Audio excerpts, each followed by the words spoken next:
And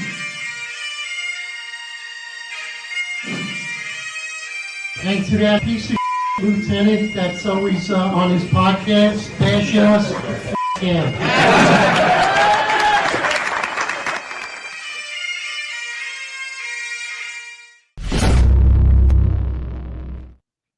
Attention, roll call. That's right. Good morning, everybody. 8:05 live Eastern time. And of course, for me, I'm in the 51st state of Canada, traveling back to the great United States of America. How's everybody doing today? It's your Friday roundtable. Got some great discussions for you. Of course, we have to discuss the tragedy. With that being said, I also want to give a shout out to Hassan, who's on the chat right now. You know, some people back in the day when people would make hats, they used to call them Mad Hatters. So Hassan, since you've been going crazy on the chat, I'm going to call you the Mad Chatter. So shout out to you guys. How we doing? John, let's kick it to you. Let's get started. Let's talk about this tragedy and let's get the Friday roundtable going. Yeah, scary times in America, man. Scary times. Scary times for a nonviolent person who civilly debates others, tries to make the world a better place, tries to spread God's word, murdered in cold blood. And we have people in America cheering it on. And we see nothing from the FBI. We know nothing from local law enforcement. And I'm sitting there and I'm just shaking my head going, is this just another case where we're going to see and know nothing about it, and we're going to allow people to just really show who they are in the world and really openly cheer for murder of people whose opinions they differ from? And I'm not calling for, I believe in free speech. I'm not calling for the end of free speech, but people should be exposed and people should be held accountable for their words. Maybe their businesses is suffer. Maybe they should be fired. Absolutely disgusting cheering on the murder of an innocent life. However you wrap it up. Yeah, I agree, John. It's we're kind of in unprecedented times, you know, and I think I don't like the atmosphere that's being created in the aftermath of Charlie's death. I see a lot of back and forth, and I see like an extension of the culture wars, you know, and with tensions being riled up, I worry about if we're going to see any more. If we're going to see retaliatory actions or crazy people from each side, going at it. And I think that kind of, Charlie was I stopped listening to him a couple of years ago, but during the culture wars and during like pandemic and all that, I listened to him a lot. And he's a seminal figure when it comes to just pushing back against that leftist progressive agenda and kind of changing the landscape of college debate. And he was a proponent of open debate, and the fact that we're seeing a lot of people now, like that, we're seeing tensions rile up. And instead of people openly debating a lot of these topics is just not helpful to America. And I hope things calm down and we don't forget what exactly he talked about in terms of having open discussion about the issues in America rather than going at each other. Yeah, I mean, so I just want to start off by saying there was no show yesterday from my end because I was, I think we should observe 9/11 for what it is. But this incident on top of it compounded it. I could say this. I've been in the same room with Charlie Kirk. He was literally standing next to me more than one time. I've never said hello to him, though. Be that as it may, he had a great organization, Turning Point. And did a lot of good things for this youth, for the movement, just to get young people involved is a good thing. It's unfortunate what happened on stuff like that comes at a risk, and my heart goes out to his family. And I don't think if people want to glorify that, listen, if you want to be a sick individual, be that as it may, I also don't know if people should be all over the internet looking to hang these people or whatever, cost them their jobs. I think now you're going from one extreme to another, to another, to another. And I know Marlon's big with this. And I don't know if this was all choreographed, the plan, but it's just seeing that video over and over again. I can't get that image almost out of my head just because of the way it happened. It reminds us, I guess it's kind of like this generation's JFK almost, And again, I feel horrible for the family, and who would have ever predicted that happening, right? Like whoever knew, I would have never seen that one coming. First of all, I just want to say God bless and rest in peace to Charlie Kirk. No matter what, he was a 31-year-old man. He was a young man with a wife and kids, and he had a whole life ahead of him. This is nothing but a shame and a tragedy. But make no mistake about it, he was murdered in cold blood in the public eye. And what's interesting about this is Charlie Kirk embodied what I always love to say, and that's opposition meets opportunity. Those conversations that he had in public were exactly that. They embodied opposition meets opportunity without violence. Having debates, having open course debates, your opinion, his opinion, whatever's polarizing. And what's interesting about this, if we look at history and we look at assassinations, most of the assassinations are people that spoke and gave their First Amendment right to free speech. And if we look at history, those that spoke the truth or spoke out in public and gave free speech became targets of assassination. And so with this, the byproduct of the outcome is division and terror. Make no mistake about it. This is a form of domestic terror, because terror and a terrorist act is designed for you to change your thought, change your ideology, and that's what this does. And it creates nothing but division. And to see people cheering and celebrating the death of a human being who is in opposition to your opinions is sick. John often says there's demons out there. This is demonic and this is evil. So, John, I agree with you. This is absolutely disgusting. Oh yeah, it's not speaking the truth in the world, right? Charlie said these revolutionary things like a man can't be a woman, violent criminals should go to jail. Like crazy, right? I mean, it's insane, and with that, Charlie getting out there on the college campuses, he became a national figure. He became larger than life. And, as much as he had hate from the right and the left, he was loved by a lot of people for the way he openly debated and the way that he gave people the mic. And he was a powerful figure. I personally thought Charlie Kirk would be the president in a decade or maybe a little longer. I've been saying that for a long time, since I first started listening to him and watching him. And, I disagreed with him on a lot of things. I disagreed, especially when he came in and started talking about the mayoral race. I was like, hey, do me a favor, go back to Arizona, but like, I disagree with him on many things, but on many things I did agree with him. And I think ultimately he was a threat. And he was a threat to a lot of people. He was a threat to our elected officials. He was a threat to the Republican Party and the Democratic Party alike. He was a threat to foreign governments. And why was he a threat, Eric? 100%, because you said it. Because he spoke what he believed to be true, and he did it nonviolently, and he did it civilly, and he was very articulate kid, and he was someone that didn't even go to college, right? And I mean, if you're speaking truth in the world and you're fighting through all of these lies that are being painted and portrayed to you in the media on a daily basis, I mean, you are a powerful figure, because we're accepting lies in the world. And Sal, I don't want to see people fired, but I don't feel bad that they're fired either. I support their right to free speech. I don't think that they should go to jail or anything like that. I'm only saying that, like, if a person works at IHOP, it's a different story if now we did work for a law enforcement agency. You represent the government and you're out there talking how great this moment is. You shouldn't be working for the government, because you're a sick individual. And if you have a gun, who knows what you're capable of. So that's a whole nother story now. But if you work for IHOP, you're at a pizzeria, just know where you're going. You're walking into, oh, that's an idiot who thinks that's a good thing. But if you work for the government, that's a problem. That's how I see it, John.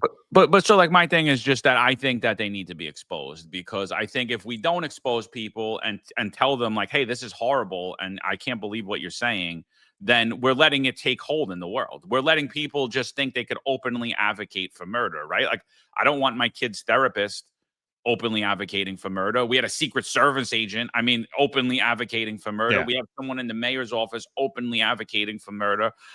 Second time, right? We've had someone in the mayor's office openly advocating for murder. And I think that they need to be exposed and be held accountable for their words. We're held strictly accountable for our words here. They should be held just as accountable.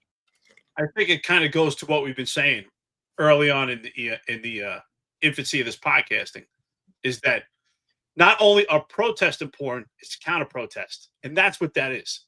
That's the counter protest of holding people accountable and say, hey, look at this. This is wrong. There is right and wrong, and we need to put that out there. It's First Amendment speech, but there's also right and wrong. Yeah, I agree. And there's a lot of pushback from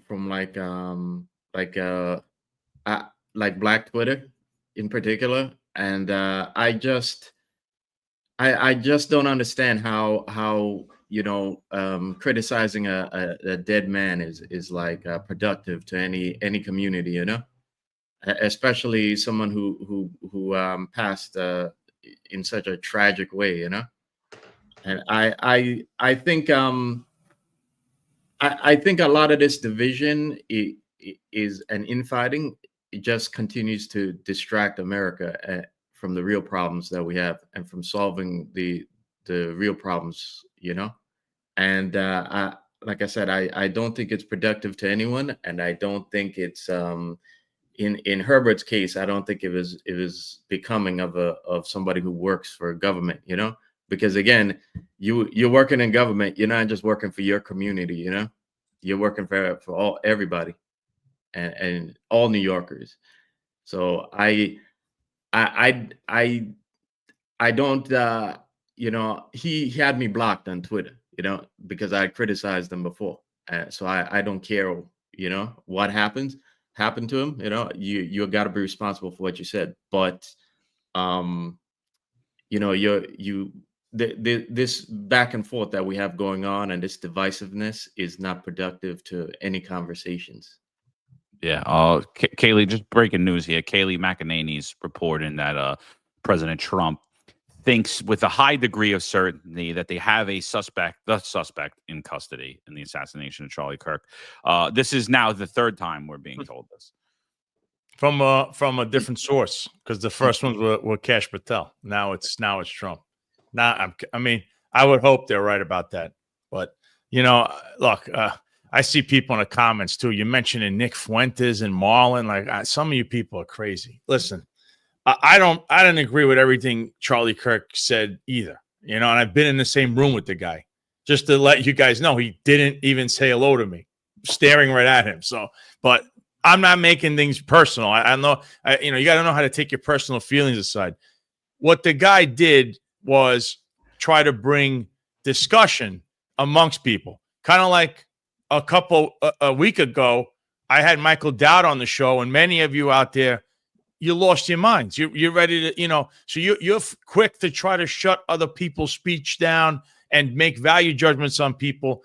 And I'm not that kind of person. Now, Charlie was the same way. He wanted to bring open discussion where people can meet in a middle ground. And that's how things progress forward, even politically, with any topic you have. Not everyone's going to agree, right? But this guy, to say people right now are saying that he deserved that and stuff, you really need to look at yourself in the mirror when you're saying these kind of things. And if you think that people like us are saying we want to see certain other figures end up the same way, this is where you're wrong. And this is where nobody should be thinking like that. I don't wake up, or any of us here wake up thinking, I hope this happens to someone. And life is precious. People do stupid things. People say dumb things, especially certain people that are executives or run certain agencies in the world. But that doesn't mean you want to see something happen to them. What you hope is by exposing it, things will change for the better. That's what we wanted. And Charlie did the same thing, whether people liked it or not. He was moving the football per se forward. I'm wondering now what happens with Turning Point, which is a successful organization. Who's going to, take the mantle there? Because it was a very important thing, whether you believe in his movement or not. And then getting into who the suspect is and who's in custody.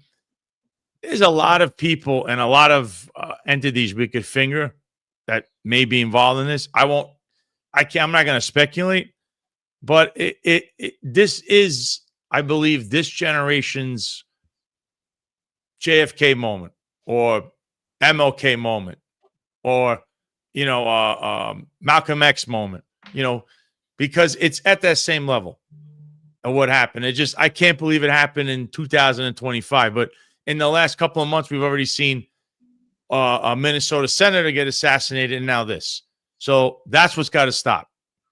We can't be doing it as a society. I think it's important to highlight that Charlie Kirk had the silver tongue, and that was the sword, and that was why the conversations were so powerful.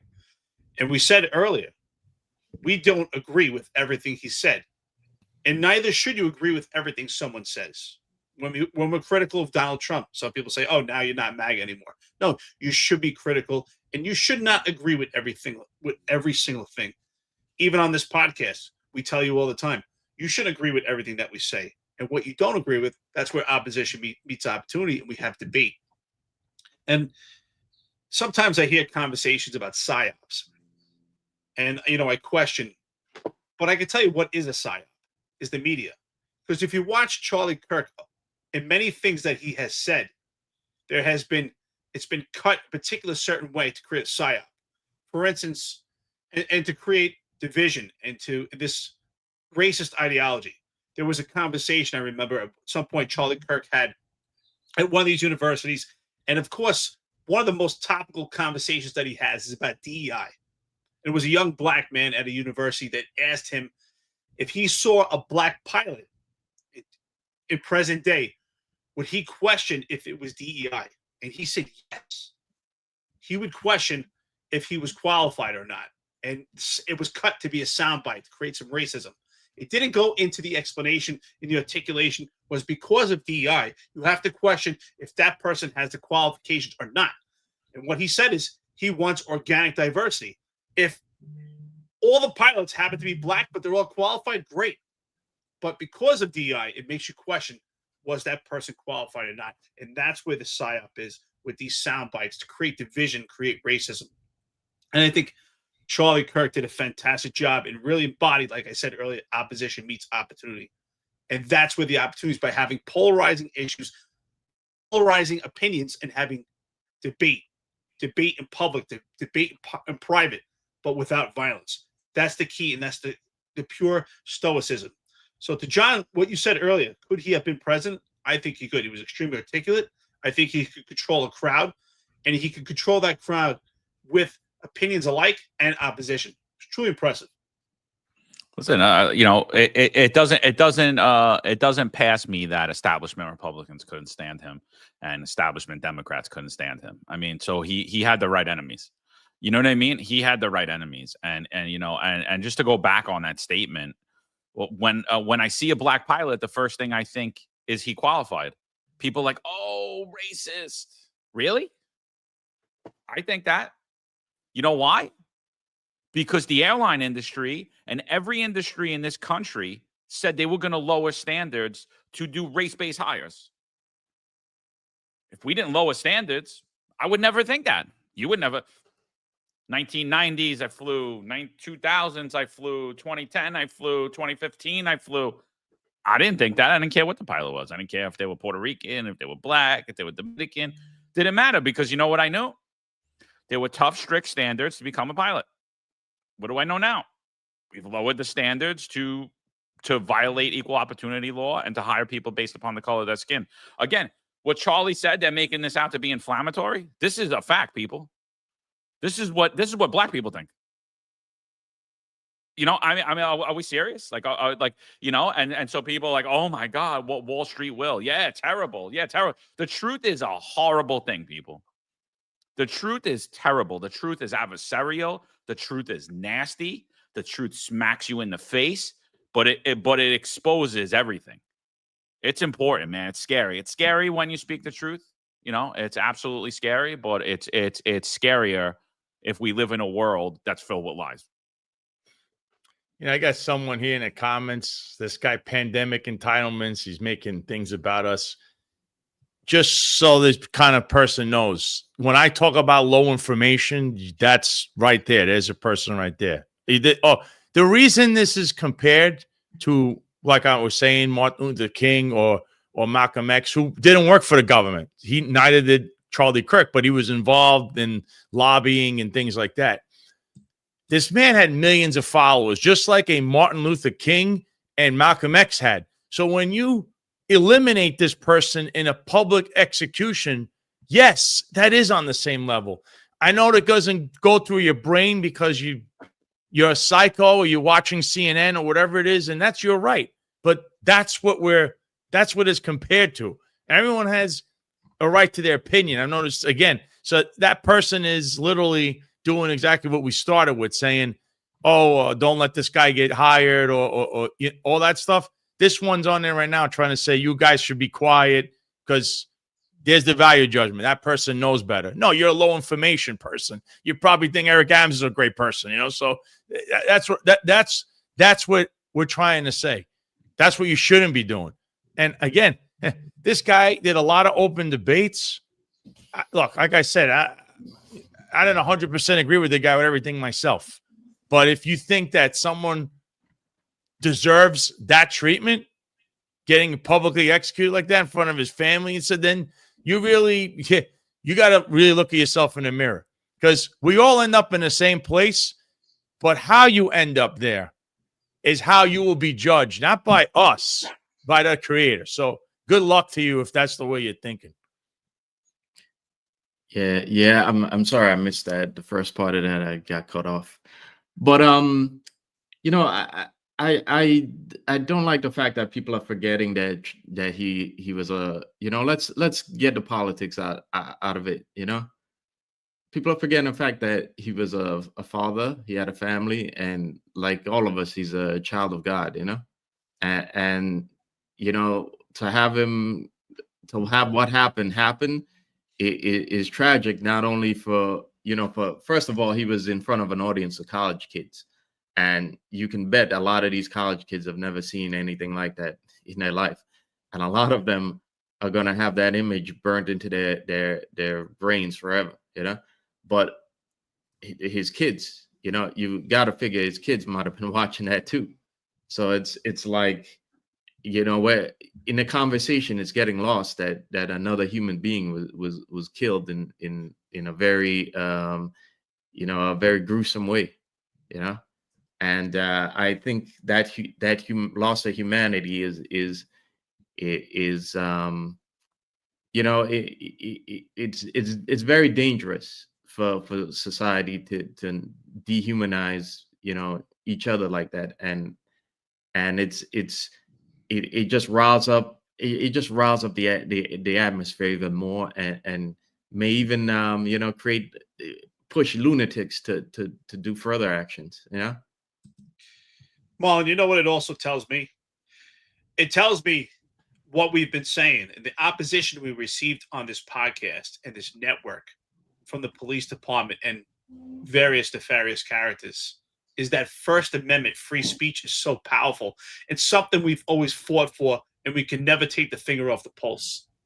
Our forefathers, as young and unexposed to the world they knew how dangerous it could be and how this country could turn if we don't fight for First Amendment rights and we don't fight for free speech.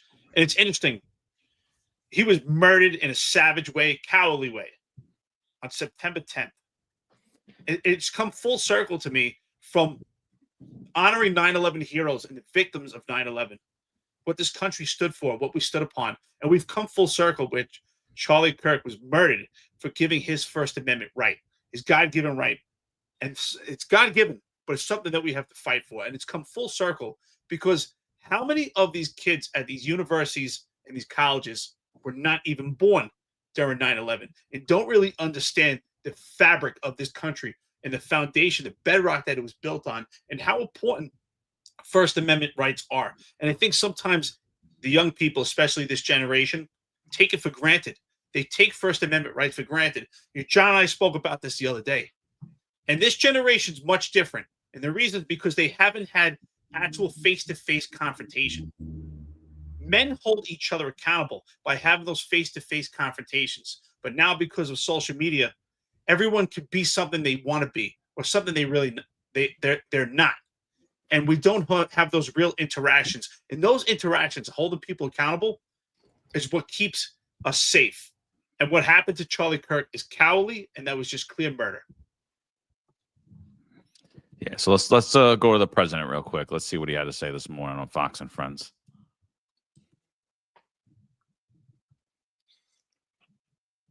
Ooh, what's up with this? Vance was supposed to be with you. He went out to be with Charlie Kirk's family and to get the body back to his hometown in Arizona. And you said you were going to award him the Presidential Medal of Freedom, which is very nice of you. Any updates on this suspect? Yeah. Can I always say, I think, just to protect us all, and so Fox doesn't get sued and we all don't get sued and everything else. But I think with a high degree of certainty, we have him in custody, right? In custody.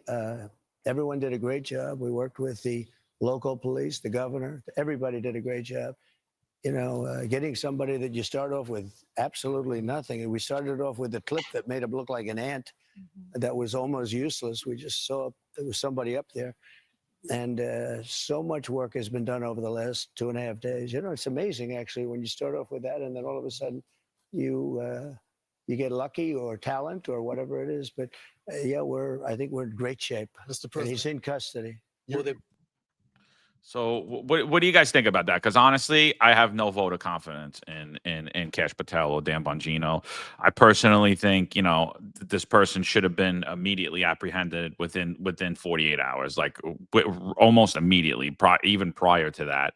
And not, I mean apprehended, and we have a full background on the person.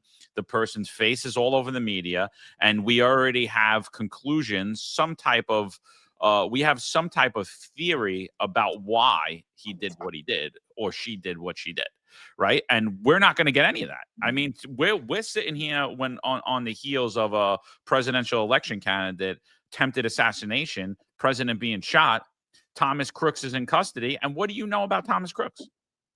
You don't know anything. Why'd he do it? You don't know. How'd he do it? You don't know. So, you know, I mean, is like, does anyone have a vote of confidence in what we're being told here? Yeah, I'll go. That press conference by the governor of Utah was a mess, complete mess. Yeah, and Cash Patel didn't even talk. Yeah, but he looked like a moron. Yeah, I watched it. I'm like, what was the point of all of that? You know, you didn't tell us anything about what was going on. You didn't tell us. I mean, how long has it been now? It's been at least 24 hours and you have nothing. I mean, seriously, at college campus, you're telling me there's not cameras all over the place?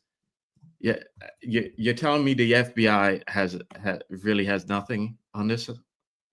But you know, this goes back to you know, I've talked about this many times before that I didn't like after 9/11 that, you know, a lot of people were shaken, you know, and public sentiment was very patriotic at that time, and I didn't like the fact that government manipulated that, you know.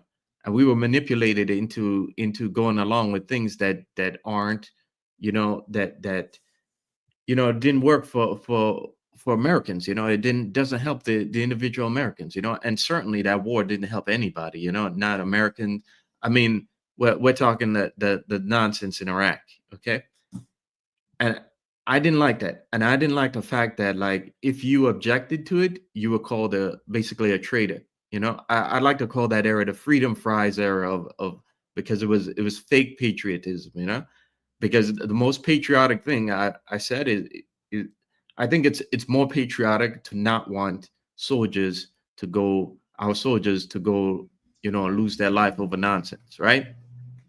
But I'm making a comparison to now because I'm getting those vibes again of government using this situation while not exactly investigating what happened, and to this day we still don't know the truth of 9/11, and we're on 48 hours now and we don't know much about this incident, and I have a strange feeling months from now we're still not going to know much about what happened, while these same politicians and the media are going to be using Charlie's death as for agenda, and that's a disservice not only to Americans, but it's a disservice to his family.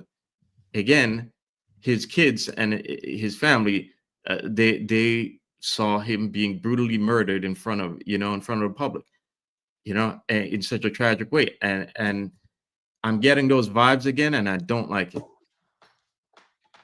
That's a fantastic point. I mean, we had a full court blitz in the apprehension of Luigi Mangione. In this case, is even more prevalent because this isn't about one man. This is about America. This is political violence, and we need transparency. That's what John and Marlon talking about. We need transparency. This has to be wrapped up as quick as possible so that people know that America will not stand for this. This is outright political violence. This is not one man. This is not just one murder. This could divide an entire country within seconds. This could erupt and just create a civil war. This has to be maintained immediately. We need calm. We need resolution. That's what we need. We need the country to come together. And that is through law enforcement at this point. And I get what Donald Trump is trying to do, right? He's trying to diffuse the situation, de-escalate it. At the same token, we have a lot of key elements and a lot of context missing. America needs closure. The family of Charlie Kirk needs closure. We need a motive. We need to find out the identity of this person, who they're related to, who else may have been involved, if any. If it was this funded, how was this orchestrated? And that needs to be wrapped up immediately. Again, it's not just about one man. And I agree with Marlon. There's a lot of context that's still missing with 9/11. And I hope this doesn't turn out to be the same thing. We look at the history of assassinations. There's always context missing. Look at Martin Luther King. Look at John Wilkes Booth. And look at the attempted assassination on Donald Trump. And now look at the assassination of Charlie Kirk. So, unfortunately, transparency is not always there, but it should be there, more prevalent now than ever. Yeah. I still see this Canadian guy in the comments losing his mind. You know how we know your low information? Look who you elect there. I don't have to tell you, explain myself with anything. I don't know what you're talking about. But the reason, again, that this is something that is like a public execution like this, it's all on the same level. First of all, every one of these that you've seen or heard of, we really never have any answers to, right? It's always some crazy thing. There's conspiracies. You're seeing the same thing shape itself out right now.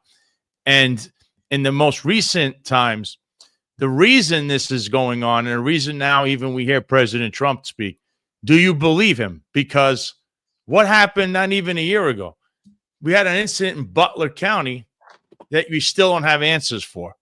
The same guys that were involved in that agency at that time are the same people working today, right? We never got any closure. You don't know, oh, it's this guy Wilkes, whatever his name is, the guy that shot allegedly Trump. That's it. That's the end story. I remember the Vegas shooting in 2017. You're supposed to believe one guy with all those guns got into the hotel. I mean, I've been in Vegas numerous times. Security would have seen anything like that, would have said, hey, what's going on here? This guy's coming up and down. He's got a lot of bags. He's got a lot of... So we never got all the answers with that either. We're just supposed to believe one random guy with a home somewhere in Mesquite has all these guns in it. So I expect this to be the same thing. It's going to be... You're going to hear the same kind of undertones that you've heard with all these other things that happen, every other mass shooting, every other shooter. And then you have to decipher whether you believe the government's telling you the truth or not. Just before this, right, they were talking about UFOs and aliens. And you got to say to yourself, is that even real? So I'm interested to see what's going to be said here, but do I have faith in this? No, especially in the clowns that, Trump has there with Patel and Bongino personally. Yeah. But before you go, John, I just want to note that in the press conference, Spencer, I think his name is Spencer Cox, the governor of Utah, he said that there's a lot of disinformation going along on social media, and that basically turn it off. Okay. And that infuriated me, because you're not giving us transparency. And when you don't give us transparency, you create a room for there to be disinformation and conspiracy to crop up. So if the best way, if you want to stop disinformation, is to bring transparency to it. And that when he said that, this is where I got those bad vibes again from the past, because it's that atmosphere where just shut up and don't think too hard about what happened, and I don't like it. So you didn't think that you were a patriot for taking boosters during COVID? Yeah. Same situation, same thing. No, because again, we were traitors, right? We were traitors because we real patriots went out and got that. They went out and did it. Yeah, no, dude. I mean, I totally agree with you. And I'm not, I'm not pushing the hands of law enforcement. Like, I'm saying, like, we need the truth and we need transparency. We need a competent, transparent approach to law enforcement. One that we say, okay, that makes sense. So we need truth in the world. And when we watch someone that just got killed for speaking a lot of truth, the thumbnail for this, I put an American hero. And I knew it would incense a lot of people, and that's why I did it.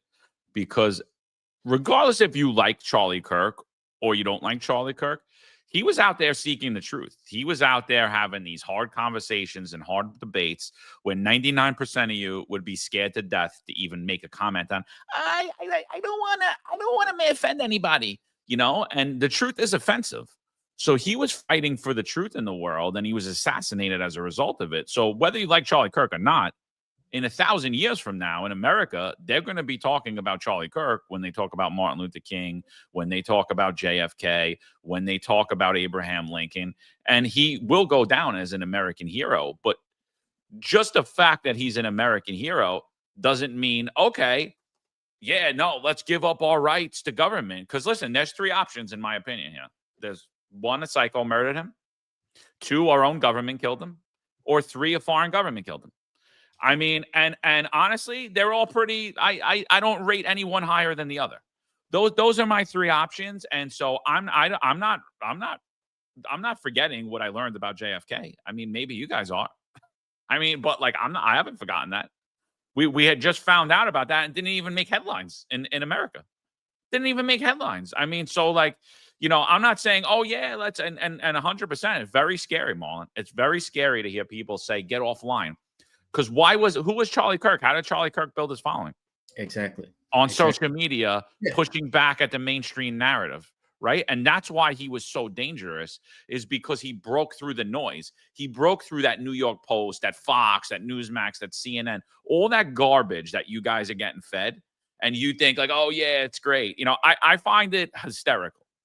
I find it hysterical that anyone takes anything that any of these people report. I mean, look at yesterday. You have people reporting about like people in the Midwest. You have New York media reporting about people in the Midwest cheering on the death of a young man, but they don't report that you have a man in the mayor's office cheering on the death of a young man. I'm like, this is a captured media pushing the narrative they want you to push out. They want you to talk about. They don't want you to have an opinion. They don't want nuanced opinions. If they tell you that boys could get pregnant, then yeah, boys could get pregnant. That's what they want. And when Charlie Kirk did that, oh, he's a xenophobe. He's this, he's that. He hates people. It's like, no, he's just telling the truth. And you're just being offended by the truth. Sorry. I just want to say shout out to the friends in the chat and Annette. Thank you for being here. You're right. I misspoke. What I meant to say is that John Wilkes Booth assassinated Abe Lincoln. The reason why I brought up John Wilkes Booth is because I believe that there's a comparison to that and to what people are trying to say, that another white man took the life of Charlie Kirk. What's sad about this is that we see the race card played involved in this. This is downright murder.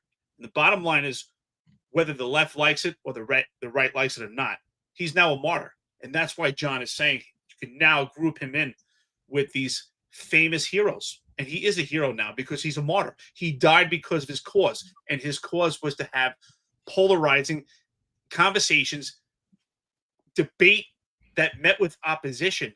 But the opposition was to come to not necessarily a resolution, but discuss different ideas. And you have to give Charlie prudence to say, you know what, he stood on his principles. And he gave an analysis of why his principles mattered. And that was his truth. And I think that's what's so important about this, is we often talk about what is the truth and what is your truth. And we say it often on this podcast. This is our truth. This is what we believe in by anecdotal experience and also by evidence. But if that is going to take your life, you have to ask yourself, what does the opposition actually want for people like myself and Marlon and Sal and John? Do they want the same? Because we've received a lot of opposition from the police department, other nefarious characters, for just going on social media and speaking our truth about law enforcement, politics, a centric focus, how politics has affected policing. We talk about the emasculation of the police force, and it's just conversation. It's free speech, but you realize how powerful the tongue is and how powerful free speech is, and we must protect it. We must protect it, even if it's conversations that you don't want to hear, and that's the beauty. You don't have to listen to it. But the bottom line is, Charlie Kirk is now, whether you decided on it before, he is now an American hero because he died and he was killed and murdered as a martyr, murdered for his principle and for his cause. And that's what makes someone a martyr. I'm just curious. RH in the chat is saying, I mean, I agree with your takes generally, but y'all celebrate violence all the time. Please inform us. I don't remember us ever cheering on violence or murder or anything ever one time. John, there's him. There's this other one that says he's from Canada. I just want to know. That's news I just to want me. to know. I just want to Listen, know. I just want to know where they get these thoughts from, like where they could reach back to and grab it. You know, like it's sick. You know, exactly, and that's why I asked it. You know, so if you see up right now, this is the video, right? I mean, crowded college campus. Watch, comes off the roof. There's videos of someone cheering and looking back at the roof immediately after the shooting. There's videos of people pointing to the shooter on the roof. I mean, and laughing about it. And I'm talking about prior to the shooting.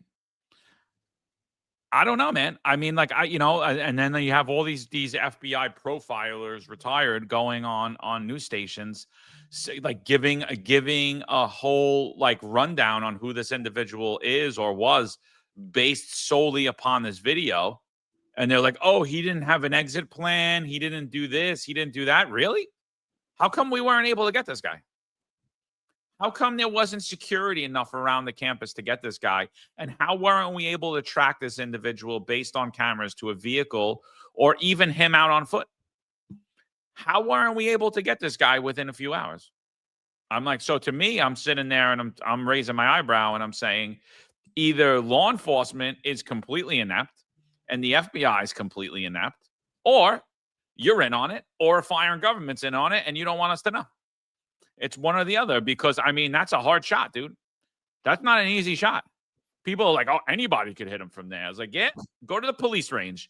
I guarantee you 99.9% of all cops in this country cannot make that shot. Guarantee it. Oh, spot on. Absolutely. I mean, I trained, in the Marine Corps, you shoot 200, 300, and 500 yards, and it takes precision. It takes some severe training to pull off that type of shot, especially with that accuracy. Depending also what's the weather that day, as far as the wind, how clear was his view with the clouds. I want to say shout out to my brother Joe Ramirez.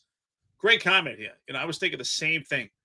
He says, my biggest issue is where is the rifle and his backpack? Did he break it down with a screwdriver that was found upstairs? But when they found the weapon in the woods, it was back to normal. That's a great question. And Joel Ramirez says, did he carry a second screwdriver? Was there a change of clothes?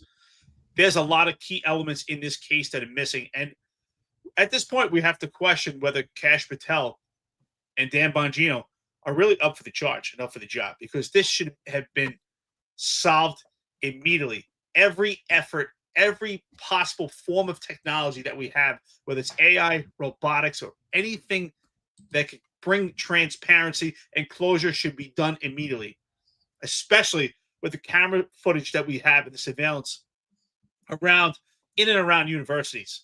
And the fact that he or she able to evade in such a manner is ridiculous. Where is the security? What's the security apparatus for this university? How is it that so many people were laughing and identified something that looks suspicious and skeptical, and nothing was curbed or done to stop this obstacle? Just completely insane. There's a lot of questions in this, and the FBI has to bring closure immediately, because if not, if there are any other future potential assassins out there, they're finding a lot of holes. And there's a lot of holes here. Yeah, after seeing that press conference, I wonder if Kash Patel is even running the FBI, to be honest with you, because such a that's a good point. Event, such an event of national notoriety, especially as we've seen. There was one, the attempted assassination of Trump not too long ago. Such an event would naturally, you would think the FBI director would speak there, and he just walked off, and I thought that was bizarre, and in a lot of ways unprecedented, Yeah, I wonder if he's a DEI hire. That's what I wonder too. I wonder if so. But and then just to get on the hate that's been circulating about Charlie Kirk. This is a staffer in the mayor's office. He said he reshares this meme, and the meme says Charlie Kirk spent his entire life disparaging immigrants, disrespecting women, and blaming black folks, only to get shot in one of the whitest places on earth. And then, so the staffer, Tony Herbert, he reposts this on Facebook, and he says, "Thanks, Juan. You hit the nail right on the head, or should I say, the racist." So, absolutely celebrating this. A lot of people were sending this to me, like, "Could you believe this?" Because this guy's often on our social media commenting, calling us racists, all this stuff for our criticisms of the mayor, and so he doubles down on it. This is Tony Herbert in the mayor's office doubling down. And by the way, the mayor's office is downplaying this. They're saying he's out on leave, but he has a political consulting company. So it wouldn't shock me if he just took a leave to deal with the elections, possibly even work on the Adams campaign. I don't know that, but it could be that fact. And they're like, "Oh, he's fired." It's like, no, he's on leave. And they won't really give a clear statement. They won't acknowledge it. But this thing is going viral as it should. And people are saying, "Oh, I'm wrong for posting this." And I'm like, no, he's wrong for saying it, and he should admit that he's wrong for saying it. But instead, he just locked down his account, and Adams' administration is doing exactly what the Adams administration always does: lie, deflect, and pretend nothing's happening. And so he is the mayor's staffer, close friend, longtime associate, and person that anytime we criticize New York City Mayor Eric Adams, he's on our X accounts calling us racist. Good morning. I just want to address a post that I put up with regards to the unfortunate shooting of a human being in the likes of the conservative individual, Mr. Kirk. But I also want to be very clear about something. It also helped me to identify the racists that are on my page. So I'm happy and I do not regret posting what I posted, because it helped me to identify the racists that were sitting on my page who I thought were about, equality and all that other good stuff. So I'm not going to make any excuses with regards to the fact of my comment. I shared a clip from somebody else with regards to an individual who, for the most part, created to help or helped his own demise. When you go out there and you talk about people and you talk about, and you become a racist and you try to disguise that like you're doing something for humanity, that's a problem. And unfortunately, karma has come to collect. With that being said, thank you very much. I've been able to delete at least 2 people thus far, and who I find to be extreme racists that live here in our city and supports racism, but just undercover with it. So yeah, I don't regret that at all. And this message is to you. Thank you for for allowing me to identify your stupidity. So karma got Charlie Kirk killed, and if you are upset that he's calling out and celebrating and cheering on the death of a young man, you're a racist. So just so you guys all got that.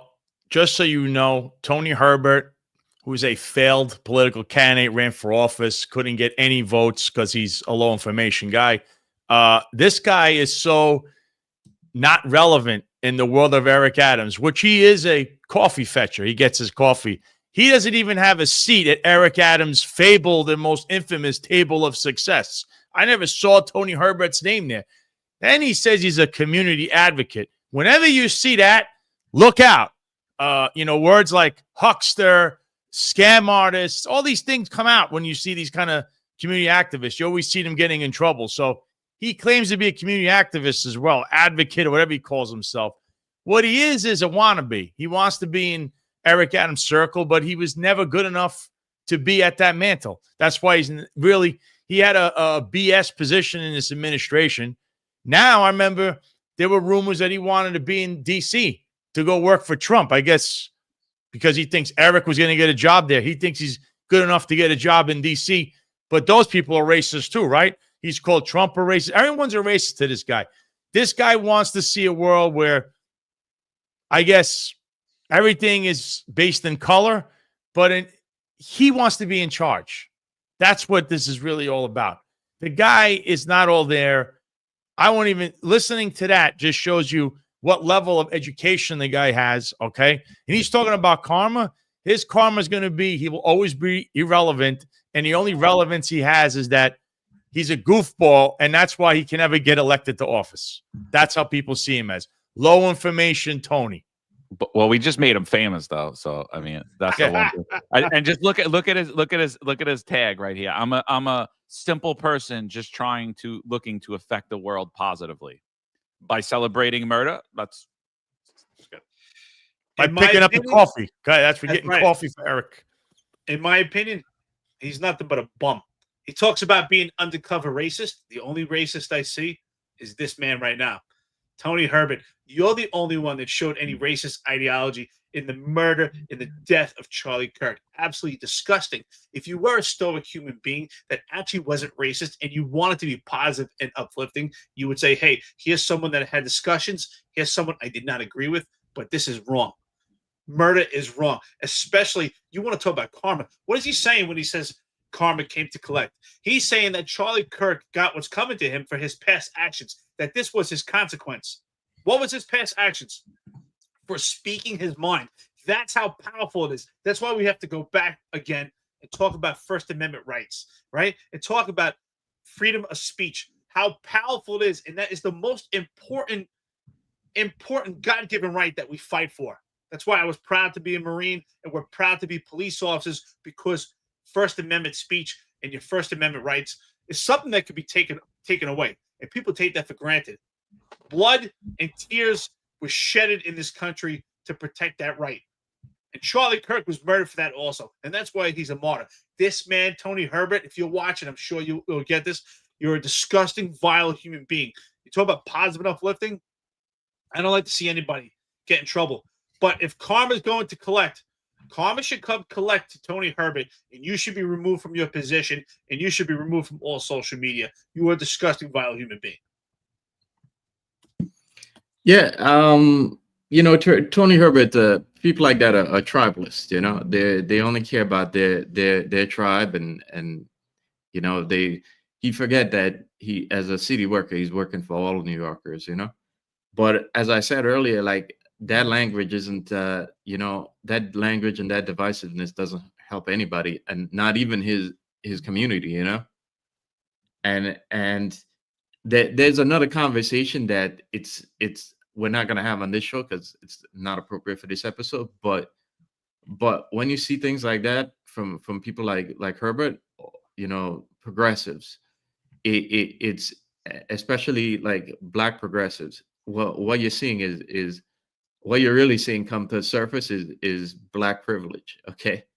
And that privilege is having been at a peak, at the top of the progressive hierarchy chart for years. Okay, and unfortunately now Democrats don't have any use for us because, you know, we're replaced with migrants and LGBTQ. So the being at the top of that hierarchy meant any sort of criticism that, you know, you criticize Black folks and it's considered racism. If you call out the negative aspects of Black community, it's racism. No, it's not. No, it's not. And it's people like Tony Herbert who benefited from that progressive hierarchy pyramid and have been getting their crumbs off of it for decades. They hate the fact that people like Charlie Kirk pushed back against it. Okay, and that's what we're not. That's the conversation for another day. But that's what you're seeing here with Tony Herbert. You're seeing these people who benefited off of that instead of the actual people who should have been getting the government dollars. Whenever government gives money to these community activists or NGOs, that money never reaches the people who actually need the money, like the poor black and brown folks who need it. It gets to the corrupt people like Herbert, and there's a whole bunch of them in throughout New York City. And they hate the fact that you have people like Charlie Kirk who push back against it. So what we're seeing here is them just crying out about the loss of that privilege and no longer being able to call out criticism as being racist, and everybody will run and be scared of you know, being labeled a racist. I just want to add one more thing before we go to our next segment here. You know what's interesting? January 6th, we could find anyone in a crowd. We could find people by a pinhole, but we can't find in 48 hours and wrap up this case. I see a lot of problems with the FBI. A lot of problems. This case should be resolved. Someone had said earlier here that obviously we don't know investigations. What goes on in investigation? Yes, an investigation like this, America needs transparency, should be wrapped up immediately. Anything else is unsatisfactory, and I don't want to hear anything else. It should be wrapped up immediately with transparency, with context, and bring the country to closure. Well, but one thing I'm going to say to the whole thing with January 6th and the FBI and all that, they weren't really proactive. They were very reactionary with the fact that everyone else was sending them pictures and videos, and they wanted the same thing again in this instance when you have all these cameras, all the surveillance, all the drones, as we know. How do you not know who this guy is within an hour or two? You're talking about not just like a camera. You're talking about multi-million-dollar equipment that we're not even privileged. You can't even buy it for yourself. They have this equipment all over the place that we spent. Your tax dollars go to this, but you need people from Twitter and Instagram to send you pictures of people because you don't know what's going on. See, that's what I have a problem with, because, you know, the government has all the resources that the regular human being doesn't, but yet they go and try to say, help me out, send me your pictures and your video. And then they basically want you to snitch on everyone else, because with all that stuff that they have, the government, they can't even find the guy. It's like finding Where's Waldo. So where is your money going to? What is all these vast resources that they can't use properly to catch somebody who's an outright criminal? They're too busy on January 6th saying, yours truly must have been there sitting in a hotel room. I never even left. Okay. But they went with this narrative. Why? Because that's what they're being fed. Not that they did any investigative work. It took years later to find out, oh, yeah, you're right, he didn't do anything, but we got to terminate him anyway because we don't like who his friend is. In my instance, but with everything else with this, I thought they were supposed to be aren't drones everywhere? So no drones saw this guy on the roof. Only 6 security guys. You let only 3 police officers on the entire campus. So is that 1 police officer for every 1,000 people? They said there's 3,000 people. There were only 3 campus police. Where's the real police? Wouldn't you want to scan the rooftops, which was the first mistake done with the Trump shooting? And again, this on and on every time. Most failures and shootings like this usually happen because they're in an outdoor space and they're not covering high purchase. So that, and again, they did the same thing here. And it goes to, where is our money going? I don't know. Where does your money go with all these resources? Because they only wait for people to snitch on others to do anything. Yeah, the thing is, like, they're leaving it up to like Twitter analysts to break down this case, and then honestly piece it together. And like, I'm looking at investigative reporters and investigative journalists, and Twitter handles do a better job than law enforcement agencies and our top government law enforcement agencies across the country. And that's not just going to be true for Charlie Kirk. That's been true for the last like 10 years. We don't know anything about anything. And everything we're told, even from this president, I'm sorry, I don't buy it. The whole, when I look back at when I look back at what happened with Epstein and what we were told, when I look back at like what happened during COVID and how they would correct that and they didn't. And like, there's just so many things. When I look at the assassination attempts, we don't know anything. Oh yeah, Thomas Crook acted alone. It's like, that's weird. That's weird, because I could have swore I heard Dan Bongino saying the exact opposite. Oh, there had to be inside help on the government. Where is it? Who was it? And so like I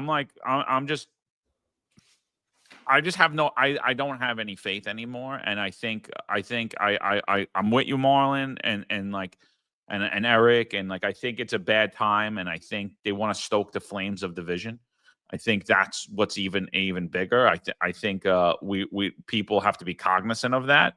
And I think, this is going to be a large debate about free speech is coming up, and it's out here already, and it's already starting, where, they're going to want to silence you to keep you safe. Saying, oh, we got to surveil you to keep you safe, and we want to silence you to keep you safe. And there's a larger issue going to come of this. Again, we don't know, and we don't know. We reported that, yes, the suspect is in custody, but the suspect's been in custody twice already, right? Kash Patel ran out when they handcuffed an old man who they mistakenly thought did something that he didn't do. So I mean, like, I don't know. I just see complete inept actions by law enforcement, and the problem, in my opinion, is there's no truth anymore in law enforcement. There's no integrity anymore in law enforcement. They are politically motivated. They are politically driven. The truth comes second to that. The law comes second to that. Justice comes second to that. And honestly, at this point, and it's been like this for so long, that those things don't even matter anymore. It's all about politics now. Well, something, and we're failing. To have Marlon's here, and he could attest to this. What Kash Patel did yesterday, and Kyle Seraphin alluded to. Kyle Seraphin, who helped Kash Patel get where he's at, and also worked in the FBI and was railroaded out, is what? What have we been saying? Marlon coined the phrase perception management. That's what they did. That's all it is. It's perception management, controlling the narrative. It's the Trump / Eric Adams playbook. I don't know. I mean, these guys do it a lot these days. That's what that was, John. It was perception management. We have the guy. Oh, wait a minute. We really don't. What are we doing? Oh, but we got you believing that, right? Because, like I said, and again, this campus has high-end cameras. And going back to January 6th, the best technology is actually inside the Capitol, I understand. So how you can't see what's going on or whatever, that's my problem, because taxpayers pay a lot of money for that technology for you to have in your buildings and your schools, all this stuff. But you need people on Twitter to tell you what's going on or where they're at. I don't know. That's how I see the FBI. If it was the New York City Police Department, boots on the ground, they're a lot smarter than these people that run the FBI. And I think the NYPD operates at a different level versus how the FBI does things. It's something like this. But again, this was a small police department as it is. But They should have had more security. And I still don't understand how they can't scan a rooftop to see if anyone's up there. Well, this goes back to what we've been saying for the longest time on this podcast and this network. It all falls down to leadership. And that's why I often say that policing is not only injected by politics, but it's infected by politics, because the police department and law enforcement as a whole, the majority of it, can't think intelligently no more, because they're not thinking intelligently, and they cannot do their job and let a case and investigation take its course, because politics has infected it, because politics is almost like the hand puppet that's up the ass of the leadership of law enforcement in any agency throughout this country, and they're dictating what should happen. And yet they suffer from the Dunning-Kruger effect, because they don't know how an investigation or how law enforcement should play it out. Could you imagine the shoe was on the other foot and law enforcement had their hand up the puppets of politicians and showed politicians how to do their job? So this is just complete mismanagement. Law enforcement is just infected throughout this entire country, and transparency is the last thing on the list that we see. Listen, with that being said, I just want to say shout out to everybody.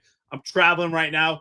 John, Marlon Sal, I'm going to cut out early because I don't know how long my generator is going to last. So just in case, I just ran out to check the gas on it. It's getting low. And when it gets to a quarter of a tank, it has an automatic shut off.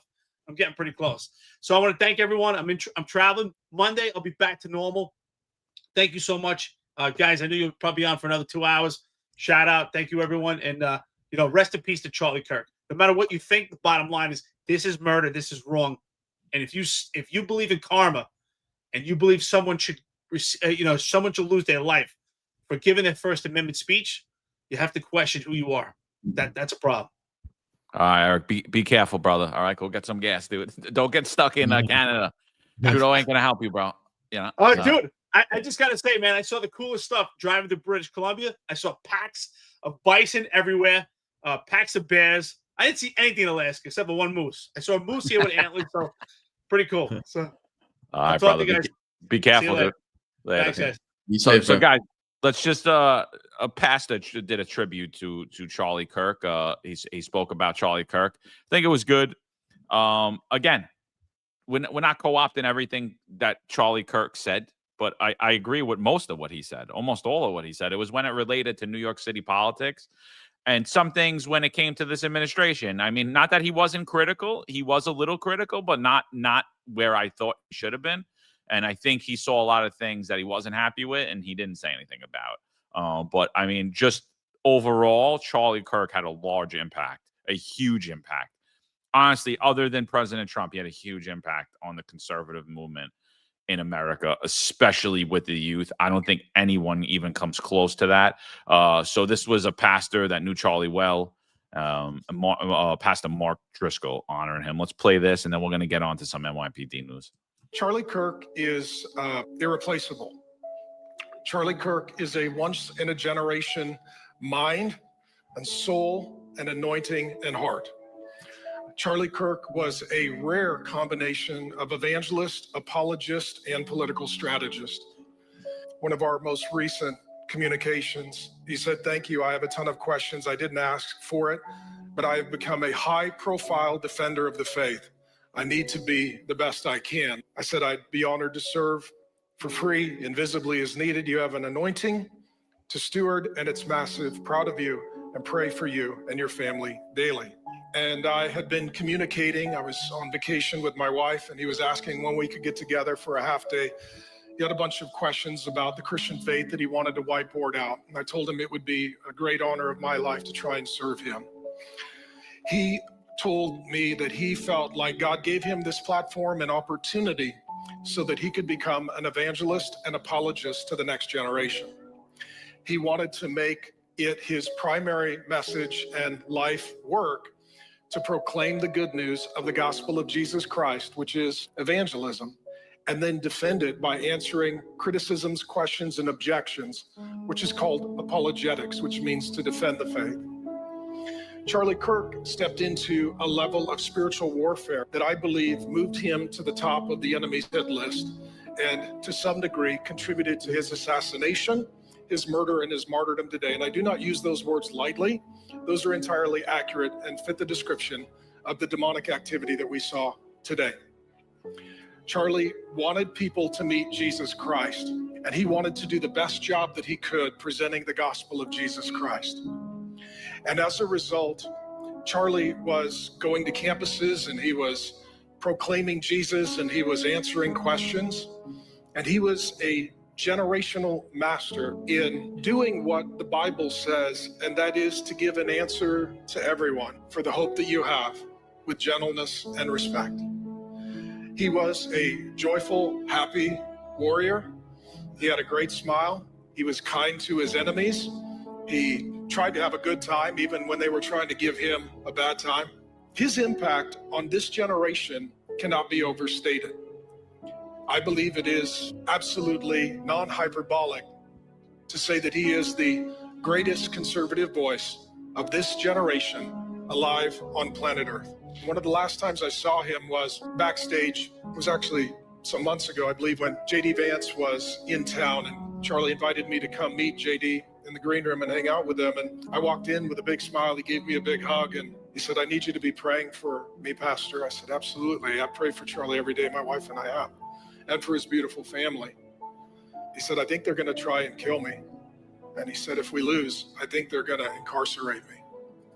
Here's a young man with a family who's willing to sacrifice his own life and well-being and the joy he had with a wife whom he very much loved and children that he completely adored for the sake of selfless service and sacrifice out of love for others. Charlie is, was, and will forever be one of the most significant men who walked on planet Earth in his generation. He is. So, and the reason I played that is, you know, you don't have to agree with Charlie Kirk, but he is a guy who didn't cause violence to anyone, didn't cause harm to anyone, actually gave people a voice, gave them a microphone, gave them that 15 minutes of fame that they would have never got anywhere else, allowed them to express their thoughts, allowed them to actually say hateful things right to his face. And he openly debated people, and he knew that his life was in danger as a result of it. If you listen to what the pastor said there, he said that Charlie said, "Pray for me. I think they're going to try to kill me. I think that if they don't kill me and we lose this election, I think the other side," now he's talking about the Democrats, "are going to incarcerate me." I mean, and he still, knowing his life was in danger, went out into the fray, into these colleges where these kids are being peddled lies. And he tried to inject truth into the world. He tried to inject God's messaging into the world.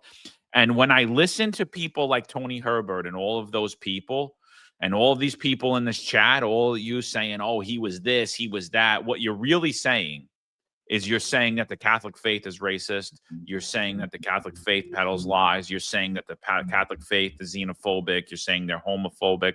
You're denouncing God. So, and you know, if you worship at the altar of Satan, then I guess, you know, that is your right to do so. But if you're a Catholic, I would really rethink those things that you're saying, because that's ultimately what you're saying. Like, Charlie got murdered for speaking what he believed to be true and trying to do the right thing in the world civilly and peacefully. It's absolutely disgusting. If he was a figure on the left doing the same thing, it would be just as absolutely disgusting, and he himself would also be a national hero and deserve the honors that Charlie will be given at his funeral and flying the body on Air Force One, because very few people are willing to do what Charlie did. He deserves that Medal of Freedom, and anybody that's willing to risk their life to speak the truth deserves that. Yeah, and if you're conservative and you're calling now for civil war or martial law, then I don't think you're really a conservative either. You know, people got to recognize that there are two forces. You know, John brought up that we're soon going to be in a free speech debate, and he's absolutely correct, because the power structure at the top is they're sweating right now, because they realize that they have a lot to lose right now, and a lot of things are being questioned right now. And people need to realize and stop falling into the trap, you know, because there are two control mechanisms of the uniparty. You know, there's chaos, and then there's control. And you're seeing from people like Tony Herbert, we mentioned, they're bringing the chaos. They're telling you, they're riling up tensions, and like they're trying to get you to take the bait, and trying to get conservatives to take the bait. And then you have on the other end, you have the control mechanisms. These are people like the governor of Utah, who tells you to just shut up, stop, close your eyes, and stop paying attention, and don't think too hard about what's going on, and let us,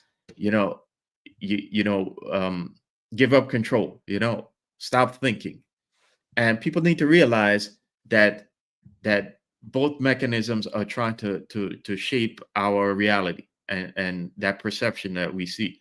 And you need to stop falling for it and stick to your principles, and don't get lost in this. And in this case, don't get lost in the fact that Charlie is a fellow human being. So no matter what you think of him, again, he's a fellow human being who died tragically, and we need to stay focused on that. My problem, I mean, listen, I agree with everything you guys are talking about. I just seen the comments here. They keep calling this guy a white supremacist. Look, that's a problem with society today. Society's failed. We're off the wagon, right? Everything is about race. Everything. Not everything is about race. And some of the people we define here, I mean, this one's talking about Al Sharpton. We just showed you Tony Herbert, Eric Adams. Are they a black supremacist? If you keep labeling people, this never ends. It's a vicious cycle that I just want it to stop. And you stop by, not everything is race. Not everything is not DEI. Not everything is just, it's more of the guy, Charlie Kirk, represented something that they wanted to rip down to the ground. And while they're at it, kill any chance of him becoming a world leader in the future. Because he had everything lined up that he could have been a president of the United States at a certain point. I mean, he talked about it a little bit, but he wasn't too into saying whether he was going to do it or not. He had everything because he's a likable guy. He's electable. He's a likable guy. He's a Catholic. He's a Christian. It all lines up. His rhetoric. He's not a white supremacist, unlike what these crazy people are saying in here. He could get elected president. So what do? The same thing that they did with, again, that's why I keep mentioning these people like MLK and Malcolm X. You put a bullet through it, and you hope that these people are hoping that it's over. Instead, other people will rise up, and you make it, now you compound things. These people don't think right, but they're anarchists, just like Marlon said. A guy like Tony Herbert is an anarchist. And if you want to use supremacist, a black supremacist. So, anything that you want to say, I'm better than you or superior than you, no. That's not what we're on earth to be. No one's better than anyone else. There are people that are low information. You try to bring them up to speed and say, how are you even thinking like that? But you labeling this guy anything, you're way off base. Whether you like the guy or you don't like the guy, what happened should never happen. Not to him, not to people mentioning the Uvalde shooting, not to children, not to anyone. And it's a larger scale problem with society. Society, you really need, you know what you need? You need God.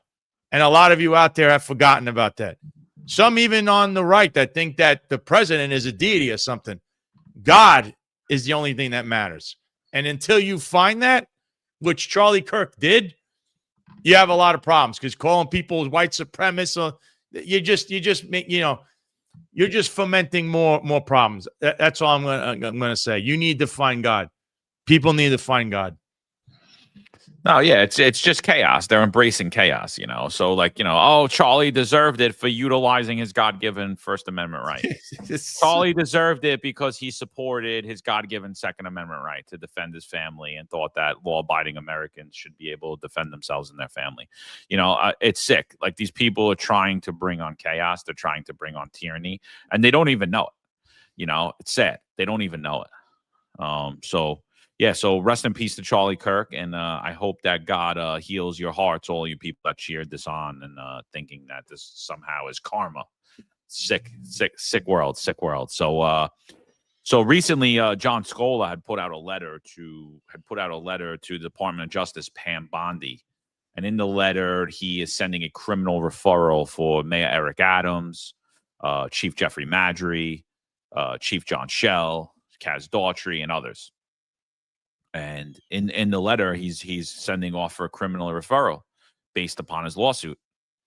I find it pretty interesting that this even needs to be done, because if the world was proper and correct, the minute that lawsuit would have got dropped, the Internal Affairs Bureau should have been immediately investigating those claims from a police commissioner. And now those criminal acts should already be investigated. The FBI should have already been notified. So it's sad to me that Attorney John Scola even had to draft this letter to the DOJ. I think this should have came from the NYPD's Internal Affairs Bureau. But again, there is no integrity in the NYPD any longer. There is no integrity in law enforcement across this country. And I have very little faith that the DOJ does anything about these charges except put their blinders on and pretend like they didn't see this letter, same as the Internal Affairs Bureau. What do you guys think about this?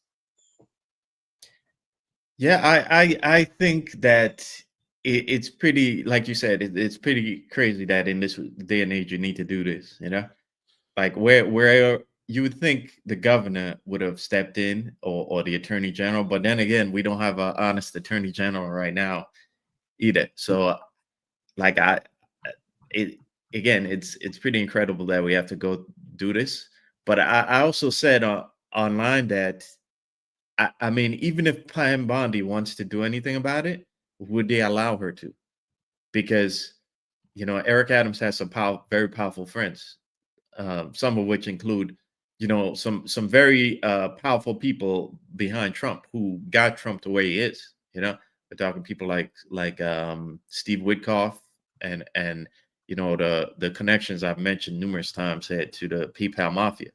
So I think even if Pam Bondi were to take action, she would have to get that through those people.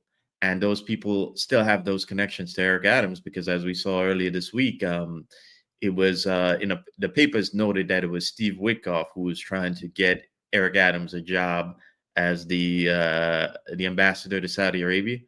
So those powerful connections still exist there, even after all of Eric Adams' numerous scandals.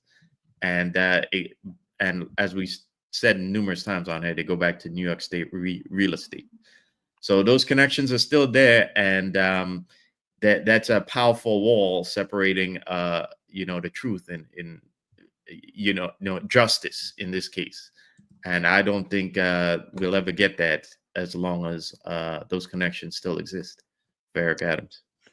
Yeah, if you actually read the press release from John Scola with that, the reason he had to do that is because there is no internal affairs complaint. Now, for people who don't know, which is we'll go back to what happened when John Schell was hammering, said stupid things about me online and John and Eric. And internal affairs is supposed to, when you file a lawsuit, they already do an internal complaint. They clearly didn't do it here. They didn't do it with my own lawsuit. They haven't done it with yours, Marlon or John, because you don't see anything, you don't hear anything, and these people are still running around doing what they're doing. I actually applauded John Scola for that, because the rubber needs to meet the road here. I don't care what happened with Trump and Eric, what they did, because at this point, what are you going to do? It's water under the bridge. But there's a million other crimes surrounding that with the aftermath, including all the police department personnel and other city agencies and other people involved that need to get looked at. And we're going to talk about that in next with the next topic. But all you had to do really is, if you would have, like I had Eric Sanders on my show on Tuesday, if they would have just pulled a string on the documents I was showing, all the things that we were, screaming about over and over again, you already had your case. You don't need to do much. See, this is a problem, John and Marlon. In that instance, when we're literally showing you as former police officers and people that did investigations and actually went to court after getting somebody charged and saw them go to jail and get sentenced, they just completely ignored everything we did and said. because they never made a move on it. And then when everything starts to trickle down, you're like, why aren't they doing anything? Oh, they raided this guy. They took this, but why aren't they doing anything? And now you have the former police commissioner basically rubber stamping everything we were saying, yet you still see inaction. So politics are involved. And I thought we were supposed to keep politics out of law enforcement, out of public safety, but they don't. Because clearly, this guy is there for a reason, whether he's connected to Wickoff, Boris Epstein, Steve Bannon. This guy, Eric Adams, to coin Eric Dim, was not with us right now. He's like a Norwegian rat. Because under any other circumstance, anyone else, this was you or I, John, or Marlon, we would have been indicted already. But he wasn't. So again, great move by John Scola, and we're going to see how they're going to handle it, because I also think Pam Bondi is just like another, like the head of the DOJ in name only, kind of like that's what I'm seeing, because she's just there to smile, and then what is she doing? Not much of anything. Yeah, I wondered that question too about what they're calling now Department of War. Who's actually in charge of any of these agencies? Who's in charge? Is it the people that we're seeing in the cameras, or is it somebody behind the scenes? Because it certainly doesn't look like. I mean, I have doubts from what I've seen so far about it being the people that we're seeing in front of the cameras. And we talked before about the power structure that feels threatened right now. That the NYPD is part of that power structure too. Mm-hmm. And you're seeing they would rather rubber stamp failed policies and failed leadership rather than correct the problems, because correcting the problems again threatens the power structure as it's been for decades. And when you look behind all of these walls, you come back to a lot of the same names, a lot of the same power players behind New York City, a lot of all of this threatens them, and they're going to fight tooth and nails before any of this is ever corrected. No, yeah, it's the thing is, it's like just pointing out like the sheer. It's not even incompetence. It's planned. It looks on its face as incompetence. I usually call it incompetence, but what it is, it's really lack of integrity and it's corruption. That's really what it is. The incompetence is not incompetence. It's blatant corruption, because you're a police department. You claim to care about transparency. You claim to care about integrity, and now a newspaper article arises with your top officials in it, and you're not investigating it. You're an agency that claims to care. Jessica Tisch is supposed to be the next Theodore Roosevelt coming into the NYPD, cleaning up corruption, and you get hit with a lawsuit from a former police commissioner. You get hit a week after you get a lawsuit from 4 top chiefs. A few weeks after a corruption scandal, which you took office in the middle of. And the DOJ got rid of it. And you know why they got rid of it. You know why they got rid of it. You're not stupid. And then these lawsuits come, and you're not investigating the corruption claims that are in there. Oh, no, I didn't see that. No, I don't know what's happening. Oh my God, I don't know what's happening. You know what that's called? It's called zero integrity. It's called corruption. So again, what we're seeing with this letter coming out, going to the DOJ, is we're seeing that, like we were stating for the last 3.5 years, the NYPD today remains systemically corrupt organization, and it remains systemically corrupt from the top. They showed and proven they have the inability to investigate their own, and the lack and the will to investigate their own. And it's totally due to politics. Because what happens when you investigate their own? What do? You expose that, Eric Adams is so loyal to a point, so loyal to a fault, to everyone around him, that literally every single person around him has an issue. Has a corruption issue, has an integrity issue, has a morality issue. Oh, but he's a good guy, though. Oh, because Trump told you, right? Get the F out of here with this guy. So, anyone that's like mad at me saying, oh, Tony lost his job. Tony didn't lose his job, first of all. I don't believe anything that's coming out of the mayor's office. And even if he did, I don't feel bad for him because guess what? He was losing his job on January 1st anyway. So it didn't really matter. Listen, that guy, like I said, he doesn't have a seat at the table of success. He fetches Eric Adams coffee. He's a failure in his whole life. What he's been doing politically, he couldn't even get elected to a public advocate, but Jumaane Williams did. So that just shows you the guy. He is who he is. Listen to his rhetoric. Okay, you might bamboozle some of the people, but you can't bamboozle all of the people. So, and he has no charisma. He has none of that. Unlike Eric, who he does. He's a character. Eric Adams is a character, which is why he somehow bamboozled enough people to vote for him. Tony Herbert doesn't have that personality. And what you see is a hateful, disgusting human being who, again, when you see community advocate, question that right away. That kind of person, there's always a something to it. I mean, John, are you a community advocate? Would you put I'm a community advocate for your neighborhood? I mean, I don't know. A lot of these people, they have an agenda. So that guy represents the worst of the cronies around Eric Adams, or some of the worst, in that he doesn't get any crumbs. There's no crumbs for him. There was crumbs for everyone else. Timmy Pearson, Banks, Caban, Miranda, Kaz Dodry. Where the crumbs for Tony Herbert? He could barely get a small position in his administration. That just shows you all you need to know about that guy.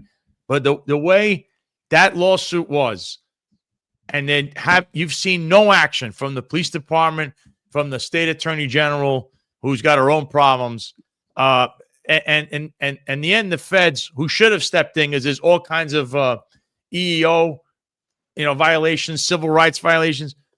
It's all politics. I hope everyone loves Steve Witkoff, because he's one of the major problems right now with everything. He's a major problem in that administration. First of all, he's a real estate guy. Why is he even in government? He has no idea about policy. He buys buildings. He's only going to look for his own interests. That's your problem with things. People don't see that. And to a certain degree, Trump, real estate guy. It's funny they want, no wonder they want Cuomo, because the guys in the race now, they know they can't get to Mamdani, and Curtis Lee was incorruptible. So who's left? Well, Eric's done. So Cuomo, we could buy Cuomo. He's easy to talk to. He'll do the deal for us. And that's why they're saying Cuomo. That's what you're seeing here. It's all real estate. Marlon hit the nail on the head. Yeah, and it's going to be a problem on multiple angles, and I think people are starting to slowly realize the connections. And I want to also point out that just prior to his death, Charlie Kirk started pointing out a lot of these connections too, by the way. Steve Witkoff is people like him are it's becoming not only a domestic issue, certainly in New York City, because they're protecting Eric Adams from any true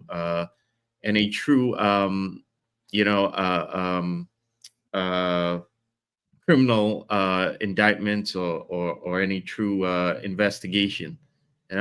And he's playing a very prominent role in certain foreign countries that America is also involved in, and certain proxy wars that America are involved in, especially as it plays out in the Middle East. But there are many people in this department that like Tish hasn't, she hasn't that they haven't faced discipline yet. We haven't talked about it yet, but Rule Stephenson, his name has come up a lot, so it's this letter from Donlon is just another it's just showing you more of the issues in the NYPD and why, like, I don't think the narrative of Jessica Tish being like the next Teddy Roosevelt or the next Ray Kelly is accurate right now. Because if that was true, there would have been discipline for a lot of these people, and this wouldn't have had to have happened. No, I agree. And again, it's just, so again, like I just to rehash on all this stuff. So what I'm saying is that not only is the police department systemically corrupt and politicized, but so is our federal law enforcement agencies. I know Tom's like pointing to the recent thing and saying, oh, it's not just an arrest that matters. It's to make sure that it's prosecutable. And I totally agree. But Jeffrey Epstein's dead. Thomas Crooks is dead. We're not prosecuting anyone. And we've had months and years in cases to get all this information out and be transparent to the public. And we're still have inept responses to the public. I'll never forget the DC Drano walking out with the folder, like, oh, I got all the info, and he had nothing. Oh, yeah. And then again, they released the files. Like, this is a joke. I mean, come on. So that's what I'm saying is I have no faith because the agencies are politicized, and I'm not going to co-opt. I'm not saying that there's not great investigators in the police department. I'm not saying that there's not great investigators in the FBI. What I'm saying is you're only as good as the people that lead you, which is why the Alexander the Great quote holds so true. I'd rather a lion who leads a bunch of sheep than have a sheep lead a bunch of lions. And because that's what we're seeing. We're seeing politicized sheep. They're controlling everything. You're not good. Like, I don't care how great of an investigator you are. If you're not giving the tools to win, you're not winning. I don't care how great of a war fighter you are. If you're not given the tools to win, you're not winning. I don't care how great of a cop you are. If you're out there fighting crime and you're not given the tools to win, you're not winning. And so what I'm saying is no one has faith that the Trump's DOJ is going to move anything towards the Eric Adams administration. And it's absolutely disgusting. It's absolutely disgusting. And what do we find out? Another lawsuit comes out. Top chief. Another top chief.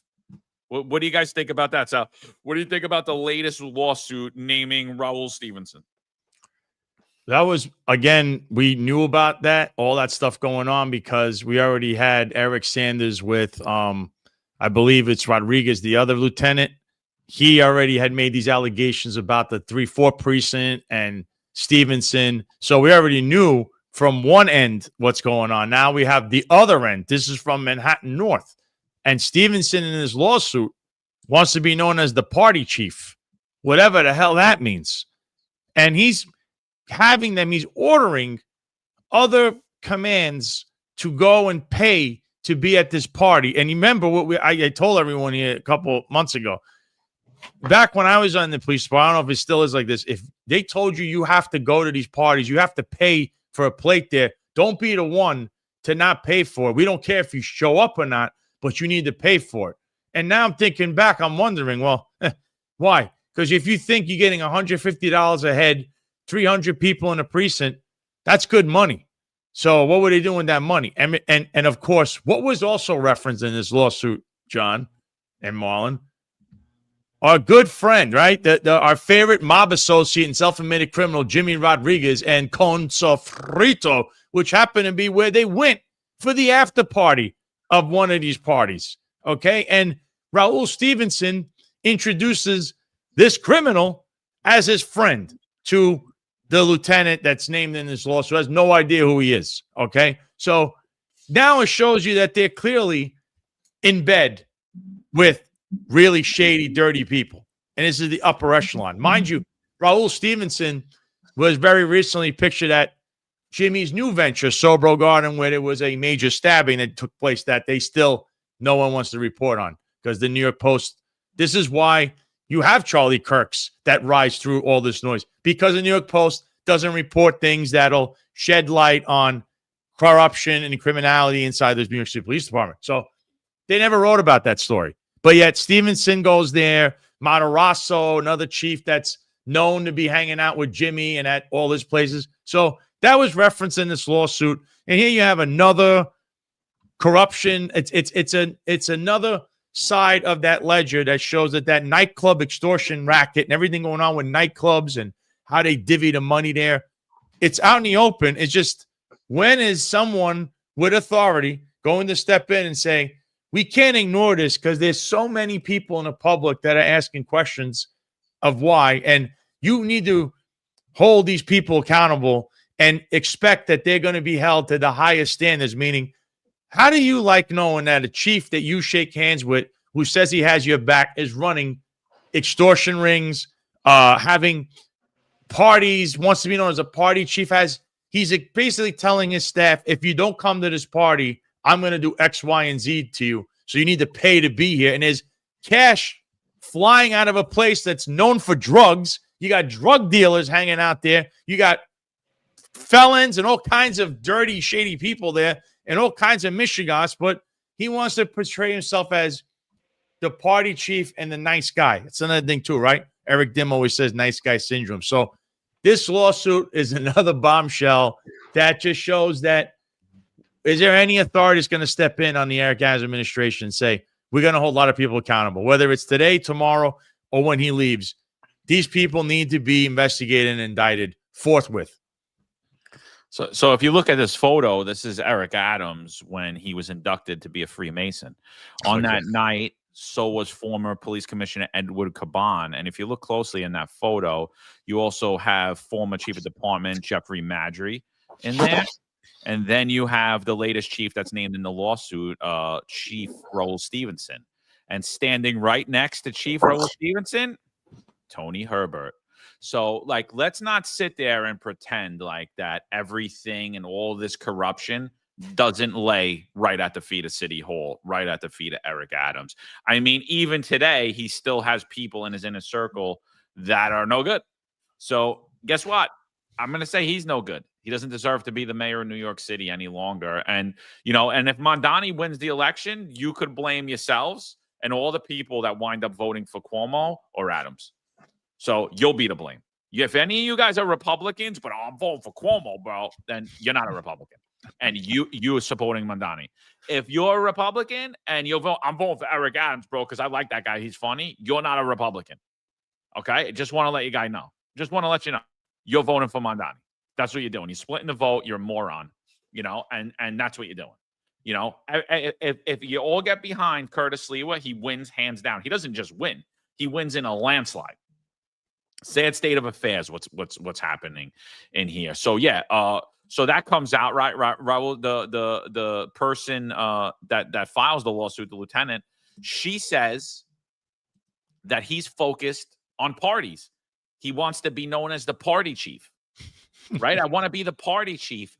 That, like, she even goes as far to say at the mass shooting at 345 Park Avenue that she went in to inform him about the shooting, and he stood up and he left and he went home for the day. He's the borough commander of Manhattan North. And I had cops, pack the blue. They sat there and they said, what's the big deal? It's not his borough. So I said, wait a minute. We had a domestic terrorist attack in the same borough that he's located in. He's informed about it. Supposedly, allegedly informed about it. And he gets up from his desk and he walked away. And I said, if that's true, forget investigation. He should be terminated right off the bat. He should be terminated. I'm not saying demote him down to captain. No, I'm saying you're terminated. You're a disgrace. You're a coward. Get out. That's it. I'm saying if that's true. I don't know that that's true. It's listed in the lawsuit. But I had cops who I assume believe that that's true because they're saying it's not a big deal. Oh, what's the big deal? It's not his. It's on the border. It's not his borough. I'm like, oh, so the day before 9/11, this is your opinion. How about if this was 9/11? Well, you can't compare that. Why not? Why not? Why can't I compare that? Why can't I compare that? What if I walked in as a lieutenant and said, hey, chief, plane just hit the towers. Goes home for the day, signs out. Right? He didn't know what was happening. If what she's saying is true, he didn't know anything. And guess what? Oh, and a cop got murdered that day. 3 people got murdered that day. I'm sure he was at the funeral. I'm sure he made it there, but you couldn't make it to the scene that day. I'm sure personnel from your borough is going there. Oh, but you couldn't make this. You're too busy. You're too good because you're worried about partying. You're worried about social media. And so I posted the party department logo that Marlon made.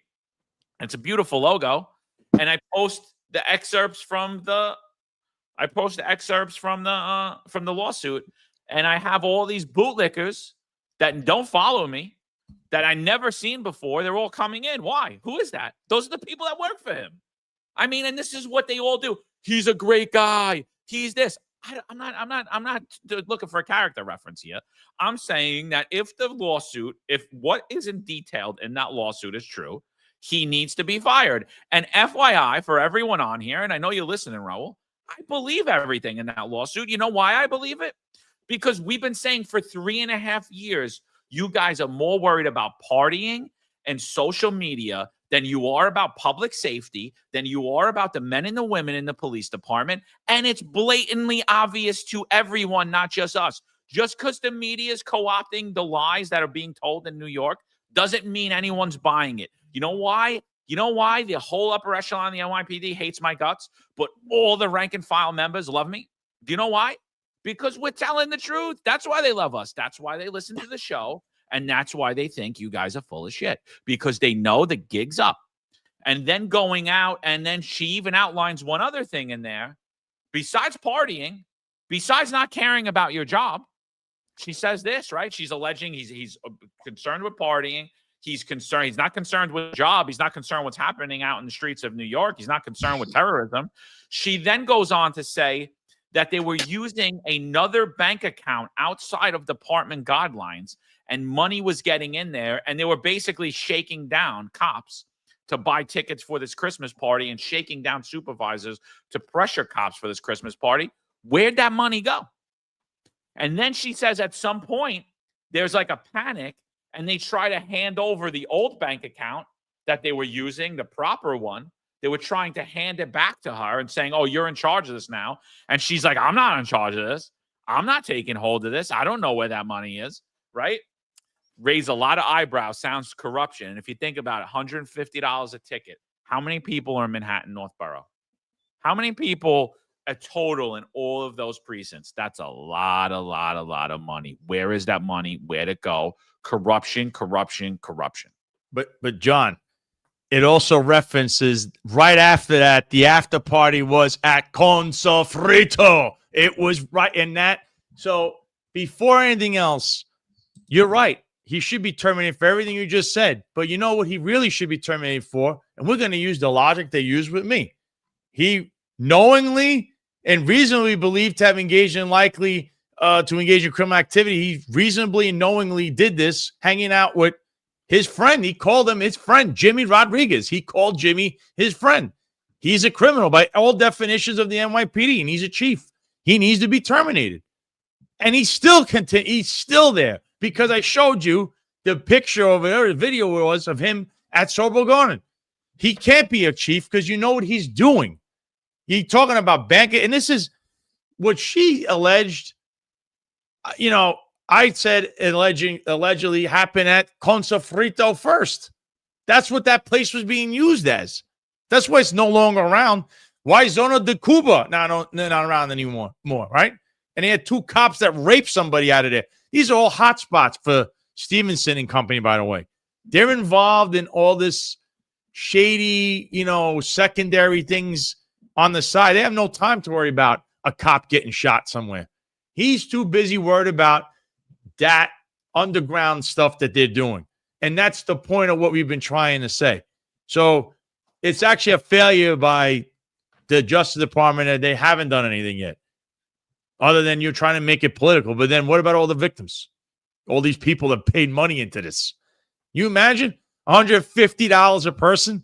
And John, this wasn't just one time, because the Con Sofrito stuff was going on all the time. If you remember, there were parties there all the time for they're honoring this one, this party sponsored by this fraternal organization, this one's doing that.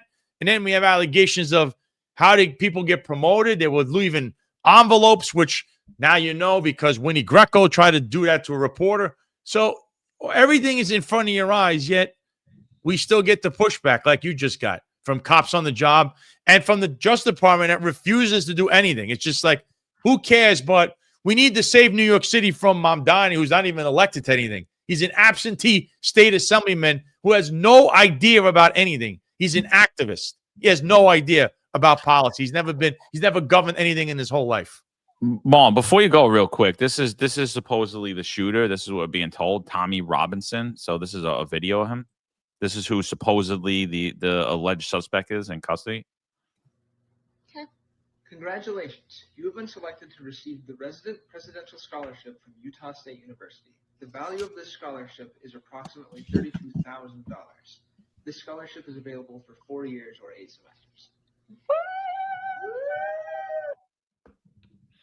And and again, I'm not saying that this is what the allegations are, but I'm pretty sure I watched Charlie Kirk debate this individual recently as well. Interesting. So doesn't look like the same guy they show the picture of, though. They're just by looking at him, I don't think that's the same guy from the picture from the day before, right? Or was that AI? That was another thing. They're using AI for that too now, instead of just showing you the original photo. So I don't know what to believe. You know, we wait and see. Yeah. You know, we're never gonna.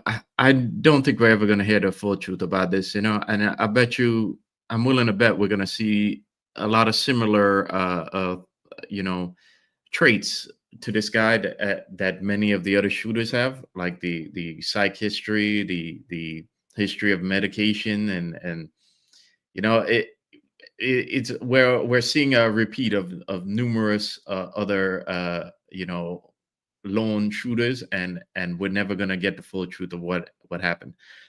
But just going back to the NYPD and about Stephenson now. For those of you who don't think we should be criticizing him leaving early, just think about this. That incident was a terrorist incident, okay? It was a act of terrorism, okay?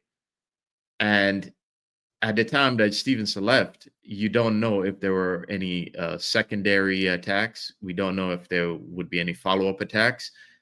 So he's running out the door when you barely have enough info about what actually happened on the scene there to begin with, you know? And the thing is, you're criticizing him, but he's getting paid the big bucks to be there, okay? I'm sorry. If you don't want to have the responsibility of having to stay when when these big incidents happen, then I'm sorry, don't be chief. Don't collect the big bucks, because there's big responsibilities that come with making those big bucks, and there's a higher standard. Remember that higher standard that the public expects of cops. Well, there's an even higher standard expected of you as the leader. Okay, and you as the leader have to be disciplined, and you have to be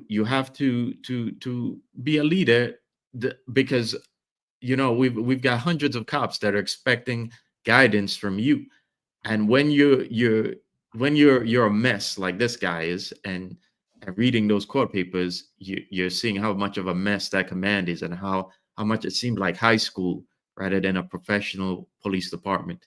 Okay, when you're a leader, we expect better of you, because cops, when stuff goes sideways, and the cops got to go into those trenches. You know, they're gonna need leadership to guide them through it, and we need better leaders than this. And I think Rule should have never even been a borough chief, okay? And especially now that borough chief in a borough where there was past allegations of corruption against him. We've talked about this in the past. Rule was involved in that whole big investigation with Phil Banks, and Rule is connected to the whole Phil Banks, Jeffrey Maddrey, Eric Adams clique, okay? And his name came up there. It said in these papers also that Chief Barrera, I believe, transferred him to Brooklyn South because of when he found out Rule was having a relationship with a subordinate. But besides that, I don't think Rule should have ever been made a borough chief, because if you as a cop would have gotten involved in such a public instance of corruption, you know, and such a big event, your career would have been stonewalled, okay? Because who could trust you to be in that position again, you know? But yet Rule's career, he continued going up the ranks. I believe he was an inspector at the time when that corruption happened with Phil Banks, and here he is a borough chief. So he should have never been promoted up the ranks there, because, you know, his name popped up then. And as we've seen in these last couple of years, and we've noted his name keeps coming up again and again and again, and it keeps embarrassing the department. So how many times is it going to take? How many instances of him being a failed leader and an undisciplined leader is it going to take before Tish tells this guy to hit the road? Well, I mean, could you blame him though? I mean, all these guys have failed forward. Everybody, they've all failed forward for being loyalists. And the other thing in that lawsuit that I thought was pretty interesting was the lieutenant that's suing. He said that like at one point that he gets his girlfriend promoted. He's like having an affair with someone in the office. He gets her promoted. And then there's a lot of backlash from the Intel Bureau. They're like, start going nuts. They're like, this is bull crap, blah, blah, blah. So he calls whoever he's got to call, and then Intel gets their promotions too. So again, it's the manipulation of promotions. And if you look at the timing of that, it coincides with what Tom Donlon's saying. That he wasn't in charge of the promotion list. That he couldn't do any of that. So, I mean,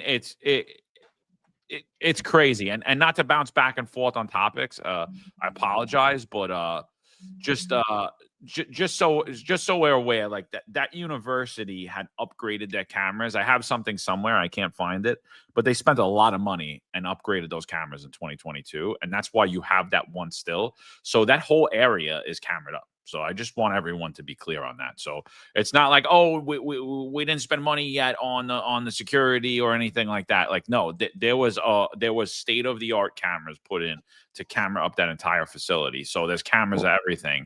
And so this is what NBC is reporting. Live update. So the guy's name was Tyler Robinson. I think I said Tommy Robinson, that they're saying is the shooter. But the shooting suspect's in custody. His family turned him in. Yeah, his father was a sheriff, retired sheriff. That's what I'm reading. And I don't know, like, again, if this is who it says it is there's a clear picture of him online right now. I'm staring right at it, and he's wearing the red shirt from the Democrat Socialist of America. That's Zoran Mamdani's people, by the way. That's Salt Lake Democrat Socialist of America. It's no wonder you had all these people in the chat before. The guy from Canada. They're all part of the same thing. They want a color revolution. So if this is who they're saying it is, and now that I saw another picture of him, like a recent one, or it might have been a couple of days ago, it does look like the guy they had that they show you in the stairwell. That picture of the black hat, it looks like him. But what I'm seeing here with his picture, the Democrat Socialist of America is wearing that T-shirt. I mean, this is political violence at its worst. And it's always these people, communist people that want to, the color revolution. That's what they want. So when people get on us and all this nonsense, what would you have to say for yourselves? Your ideas, that's what you value. You value violence because that's what communists, that's how they came to power, is through They were strong-arming people, massacred people. I mean, this is not how you win things in this country, win debates, win the minds and the hearts of the people. You're doing it by that. This is nuts. And I also agree with everything you said, Marlon, with Stevenson and John. What you're saying about that lawsuit with how he handled he's dating subordinates and stuff. And I mean, that was actually happening not only on the Donlon, but on the Caban. So that's what Caban, that's his buddy Caban. That's what they were doing together. Because that's what this whole thing, the way it was set up from the beginning was Caban was the first deputy commissioner and then the police commissioner. So he was always there to cover up whatever's going on with this guy. So it's a wild lawsuit that I hope something happens out of it, meaning somebody needs to investigate somebody criminally for that stuff. But again, I'm sure IAB is not investigating that either. I'm sure they have to. Yeah. And I'm sure if it goes to DOJ, nobody's going to investigate it, So I'm sorry. Like, I just lost confidence in law enforcement in this country. I've lost it for a while. I mean, here's a perfect example of why I've lost it. We let lies infect us. We let the diversity, equity, and inclusion infect us. We let the 30 for 30 movement infect it, and none of us have said anything. And so now speaking the truth in this world is a revolutionary act, because we live in a time of great deceit, because we're all a bunch of cowards and we're about to call out the nonsense that we see. I mean, so like, shout out to that lieutenant for telling the truth. And the other thing I was saying about that lawsuit is, like, there was something she added in there that there were no reasons to add other than they were the truth, and you're just not going to make them up, because they're not strengthening your case. They're not helping you win money, but they were added in there. And I'm saying, well, why were they added in there? Because, I mean, you could only beat on people for so long until they want to push back and speak out. And that's what the department and Eric Adams has still yet to figure out is, they've created their own critics. They've gave those people a platform and built them up. So yeah, I hope that, I hope the lieutenant is righted, and I hope that people aren't retaliated as a result of what she put in there, but I'm damn sure they are. I'm damn sure there's a lot of people that are being retaliated upon as we speak in the New York City Police Department, and they're just afraid to say anything, and they're not going to say anything. And it's an abusive culture. It's a corrupt culture. And again, the NYPD is systemically corrupt. It's week after week where we get multiple corruption scandals coming out of the NYPD, and the media works very hard to paint them, misrepresent what's being put in these lawsuits, as well as get it out of the news very quickly and continuously tell you crime's down while you're watching horrific acts day after day, including 2 old people who were burned alive, stabbed to death in their house and burned alive by someone who's out on parole. And we're just going to continuously play. Everything's good. You're safe. Everything's good. Don't worry about the multiple mass shootings every weekend in New York City. Don't worry about those. Don't worry about them. Crime's down. We're at historic lows. Everything's good. The police department's good. Eric Adams, no distractions, stay focused, and he's grinding. Yeah. And I noticed again, and not to make Juju anything in these comments, he's talking about white on white crime. This guy's a total racist, by the way. What do you have to say about some deranged lunatic that shouldn't have been out? By the way, he was out because he lived in North Carolina. He had a judge that doesn't even have a law license as a magistrate judge, let him out for the last time. At the 14th arrest, goes on a train and stabs a Ukrainian refugee. The same people that these people love to, we got to help the Ukrainians or refugees. So here's someone who fled the country in fear and dies like a dog, right? One person helped her as she was bleeding to death by some animal that shouldn't be out in the street. But I guess that was that white on white crime. The problem is you don't want to look at yourselves in the mirror and see what the problem really is. How society is and how society has failed, okay? How society has failed. And you want to listen to your hip-hop where it talks about being the top guy and shooting this one and I'm doing this and that. All of this plays into the effect of how they're all mind-controlling everybody. And instead of hearing what we say here and taking it and going, those guys might have a point. Charlie Kirk might have a point. I might not like those guys, but no, you revert back into black on black, white on white. It's all about race, and that's why we go nowhere. So that's why I had a guy like Michael Dowd on my show, because opposition meets opportunity. And if you're not willing to admit things and look in the mirror and look at yourself and study your own black heart, Juju, your black heart, meaning you're a rotten person, whoever you are. If you really are that, or if you're John Shell or whoever the hell you claim to be, you got a lot of problems. And when your time comes and you meet your maker, I'm going to pray for you, because God knows what's going to happen when you try to get into heaven with that mindset. Yeah. It's all about agenda and narrative, and people aren't seeing that. It's there are many things in society that are used to control us, and they need to control us because, I touched on this a little bit 2 episodes ago, but one of the problems with America is that we no longer have a shared culture, And when you don't have a shared culture, it's hard to control people because you know, you could go to parts of America where they don't even speak English, but when you don't have that shared culture, government controls us via these mechanisms. The people, the money, behind government gets their outcomes suitable to them via shaping the perception in front of us and using that to kind of focus us in a certain way that's beneficial to them, and again, one of my worries with what's happening is that there's going to be a push for us for censorship from the right, and what we just saw in the Biden was censorship from the left.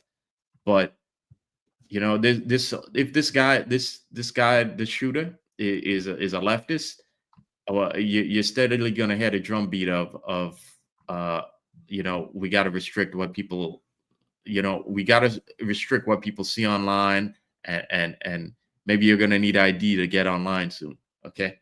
And that's just dangerous because it misses the point of what caused the problems to begin with, and in the just going back to that guy in North Carolina, that guy is, his sister says that he has a psych history and that he's a schizophrenic. And we've talked to him many times before about the connections between that and medication. Mm-hmm. And that's something that's not going to be addressed, because again, it's not the people, the money behind a lot of these things. Addressing that outcome is not beneficial to their financial interests. So people can't fall for those traps, Well, the other thing is people just don't get it. I think people across the country, and I think everyone's in their own little echo chamber, and no one really looks at anything holistically, and no one's really looking to solve any problems. And what happened in North Carolina is horrific. Could it 100% be eliminated? No, but if there were more police, you reduce the risk. If you were allowed to have an armed society of law-abiding citizens, maybe don't stop it, but you could stop the perp in his tracks. You could ensure that nobody else is going to get killed.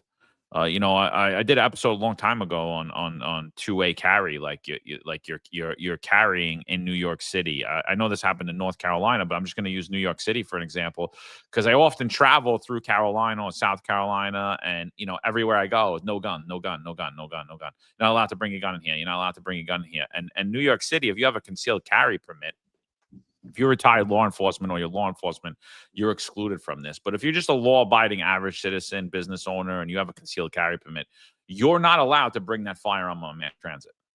So you go down mass transit, your department's depleted, demoralized, and this maniac, I can't get into the root causes of it because I don't know what it was. I don't know if it was medicine. I don't know if he's enthralled by a demon. I don't know if he's high on drugs.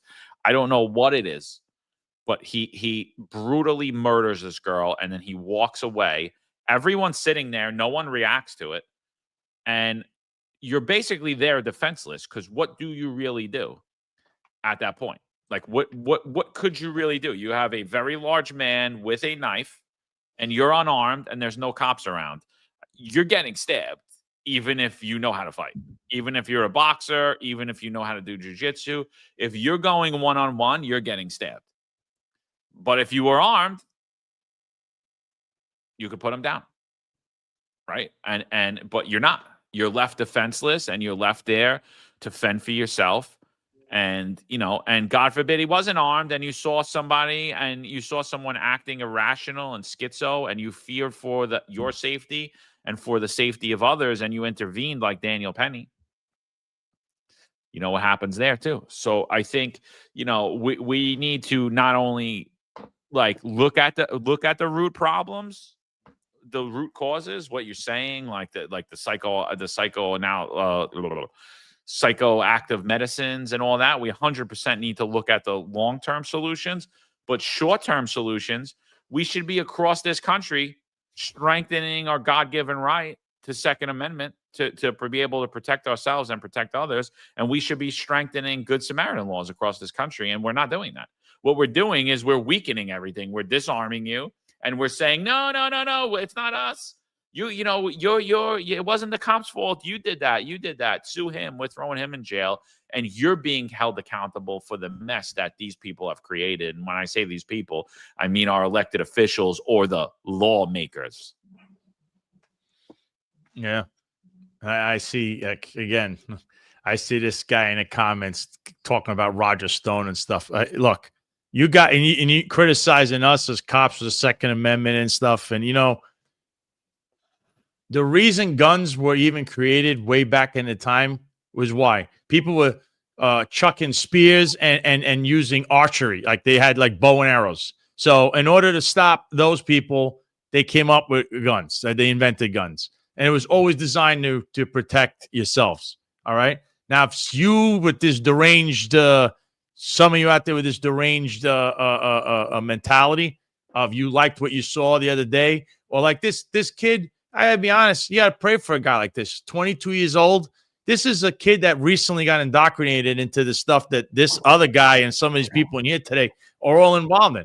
A color revolution, all this stuff. So they scream they want to take your guns because they want to fire their guns at you. And they want you to have nothing to fire back at. It's the only reason this country still stands at where it's been for over almost 250 years now. Whereas other nations have already been wiped out because they let everything go.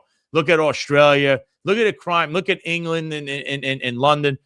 The cities and the crimes, all these people that can't defend themselves are taken over by the color revolution. Okay? And again, I don't know what the obsession is with Roger Stone. Roger's my friend. He's not here. Okay? I've seen the guy once in a couple of months here. All right? So I don't know what your guy's obsession is, but you that's another problem. A lot of you out there had a problem with Roger Stone. You treated Roger as if he was like, like Satan himself, when you really should have looked in your mirror and worried about yourself. Don't worry about Roger Stone. He's not doing anything. He's a political commentator who was running campaigns for people. That's it. He's a political commentator and a campaign manager at one point. Then he became a lobbyist. I don't know why this factors into this rhetoric of these severely mentally deranged human beings. And I don't know how much you want to treat these people about the mental problems, because I believe it was President Barack Obama who cut off all the medical. So these people were getting help, mental help. It was Obama, I believe, that cut that off, a lot of that funding. So you've been set up by the government. But instead of looking that way, many of you are looking at us today or conservatives as bad people.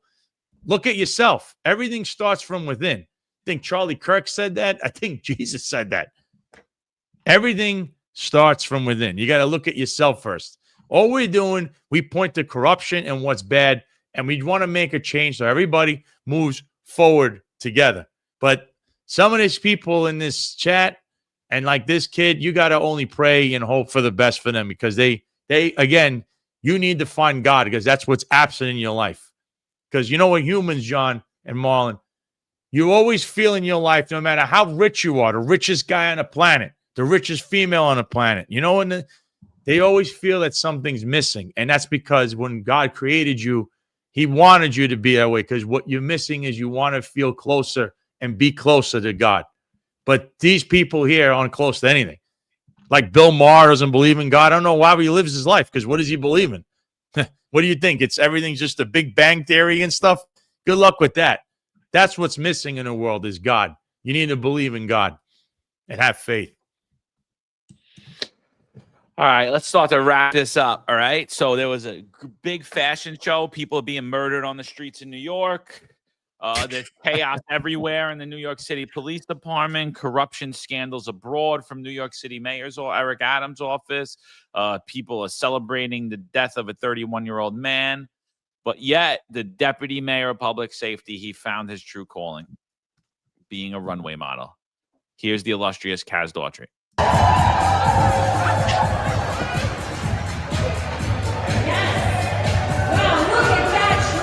Energy you bring to public safety, connecting directly with the ordinary, and he's wearing non-violent fly, an American Jamaican fashion and lifestyle brand established right here in New York City, Monkey and Fly.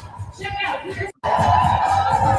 So, all right, this video is definitely going to get chopped out. So if that video got chopped out, I apologize. We'll play it again. But it's basically Kaz Daughtry on the runway. And look, I want you guys to pay close attention. Look right here at Sheriff Miranda. So there's a whole public safety event. Everyone's here. And look, he's sitting next to all the pretty girls. Wow. Right in the front row. So not worried about security of anybody, right? Wow. Look at that. There he is, horse face himself, sitting next to all the pretty girls. There's Kaz, the superstar, supermodel. What do you guys think about this? The good use of tax money, right? This is this just goes in line with what this guy does. Now he's wearing a fancy jacket. And does he have an embroidered shirt underneath there? That was paid by taxpayers. I mean, this is what these guys do. Why would you even go to this thing? You work, you're the deputy mayor of public safety. Why lower yourself to get in back? I think this guy is he's a I have the new name for him, Kaz, a self-impressed impresario. That's who he really is. Because you need to be a self-impressed person to do this. Because either he's trying to troll us or he really thinks he's God's gift to the world. Because why would you want to lower yourself to do this? I don't get it. I don't. Well, somebody in the chat mentions that they can't believe he used to be a cop in the 7-5. And I'm going to say he's no longer a cop. He's an elite now, you see. Remember, Kaz, I'm sure by now Kaz is a millionaire making over, all that money he's made since Adams got into office, Oh, the Dr. Phil gave him? Yeah. He's an elite now. And in a lot of ways, when I see this, I think they're mocking us, because our concerns are where New York City is going. And, it's not, our concerns are not his concerns there, Yeah. Now I understand sometimes you got to have fun, but,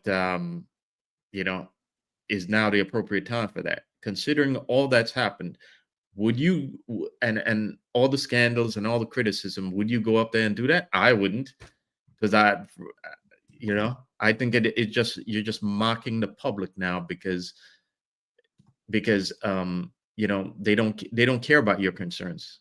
They live in a bubble where street crime and homeless shelters and EDPs on the subway and illegals moving into your neighborhood and turning your blocks into like a pop-up vendors market is not their concern.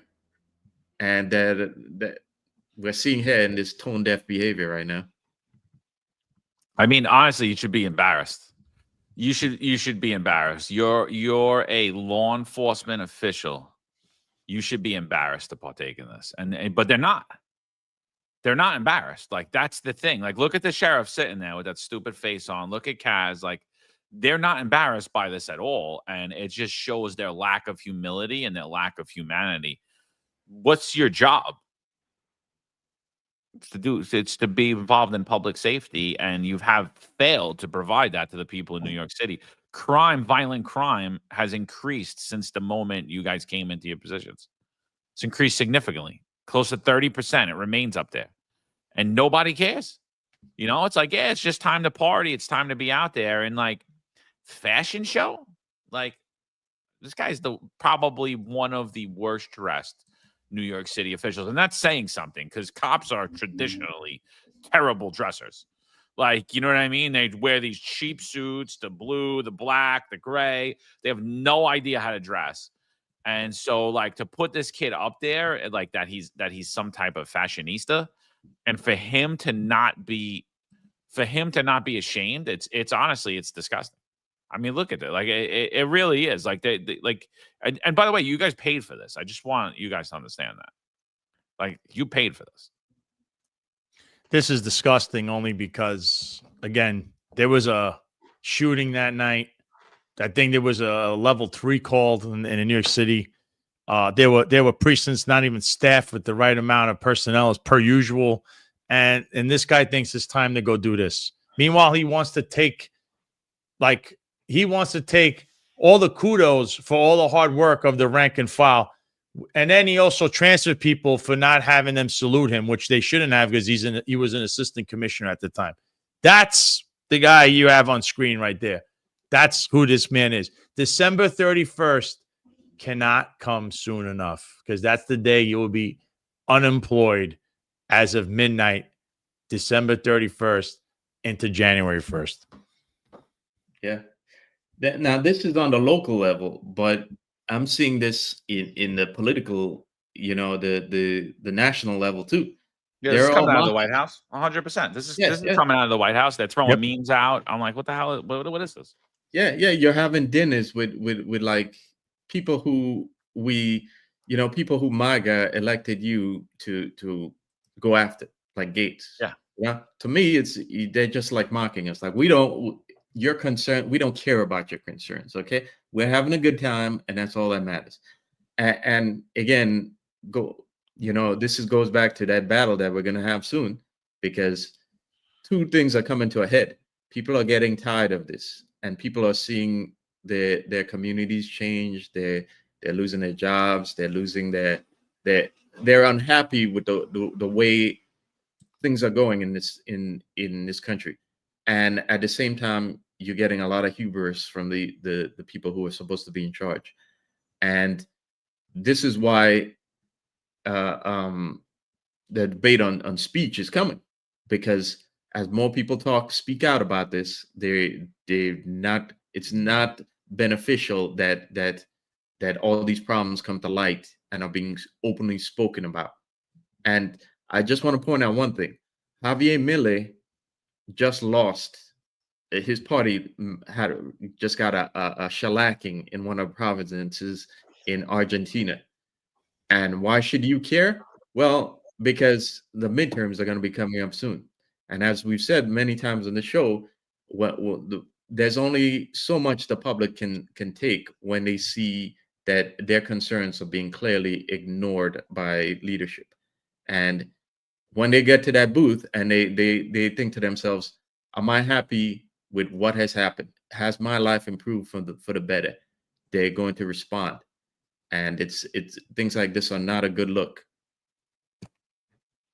No. So and then I find it funny. Like, I can't comment on anything that Kaz Daughtry does on Instagram. So I guess he literally picks and chooses who's allowed to comment on his Instagram, even though it's a public account.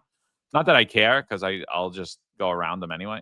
Doesn't really matter. Oh, this video. Oh my God. But Yeah. please, let's just watch. So this is Kaz Daughtry, and he's responding to his comments on Instagram. So I want you to look. He has about 100 square foot television there, 100-inch television sitting there.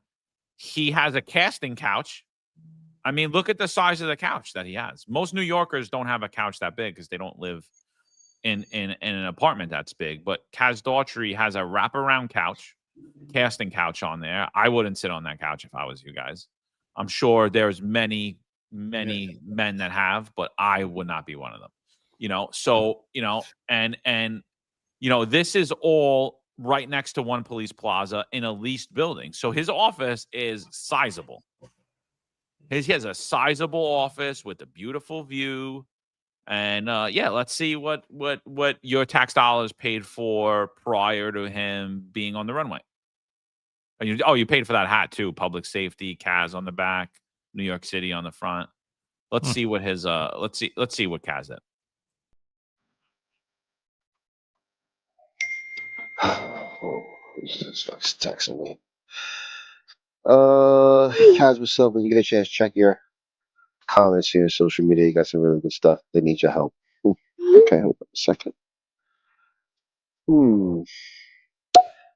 Brooklyn BQE service road illegally parked school buses. Okay. Raspa, I hear you. Don't worry, help is on the way. Thank you. Finally, we get our streets back. That's exactly what I've been talking about. Let's see here. Clean up time. Yes, that's what this team does. Come to Brooklyn. Plenty of cars with bogus plates on the street. Brooklyn is one of the biggest boroughs. Can you be a little more specific, please? I'd be more than happy to come to Brooklyn. Thank you, brother. I can tell you how much of a pain to get things done as simple as towing vehicles. A lot of people hate on you, but I appreciate you. I appreciate you too. Thanks for the compliment. That's not right at all. All they were trying to do was make an honest living for their families. We have to work with the community instead of ridiculing them. Stuff like this draws a wedge with community. Kaz Daughtry, we have to do more with the community affairs officers instead of them only coming out when the cameras are on. Shaking my head. This was a loss. I'm shaking my head too. But this was a win. People are tired of them not getting the quality of life they deserve. We have sent out community affairs officers out there to tell these illegal car wash vendors that they can't be operating on the street. Do you know that the illegal car wash vendors, especially in the Bronx, are the number one 311 complaint? This team is invested heavily in this community, and we're going to make sure that we give them the quality life that they need. There's so many comments. The team is always going to be outside. You guys got to bounce. Let me finish reading some of these comments. These are funny.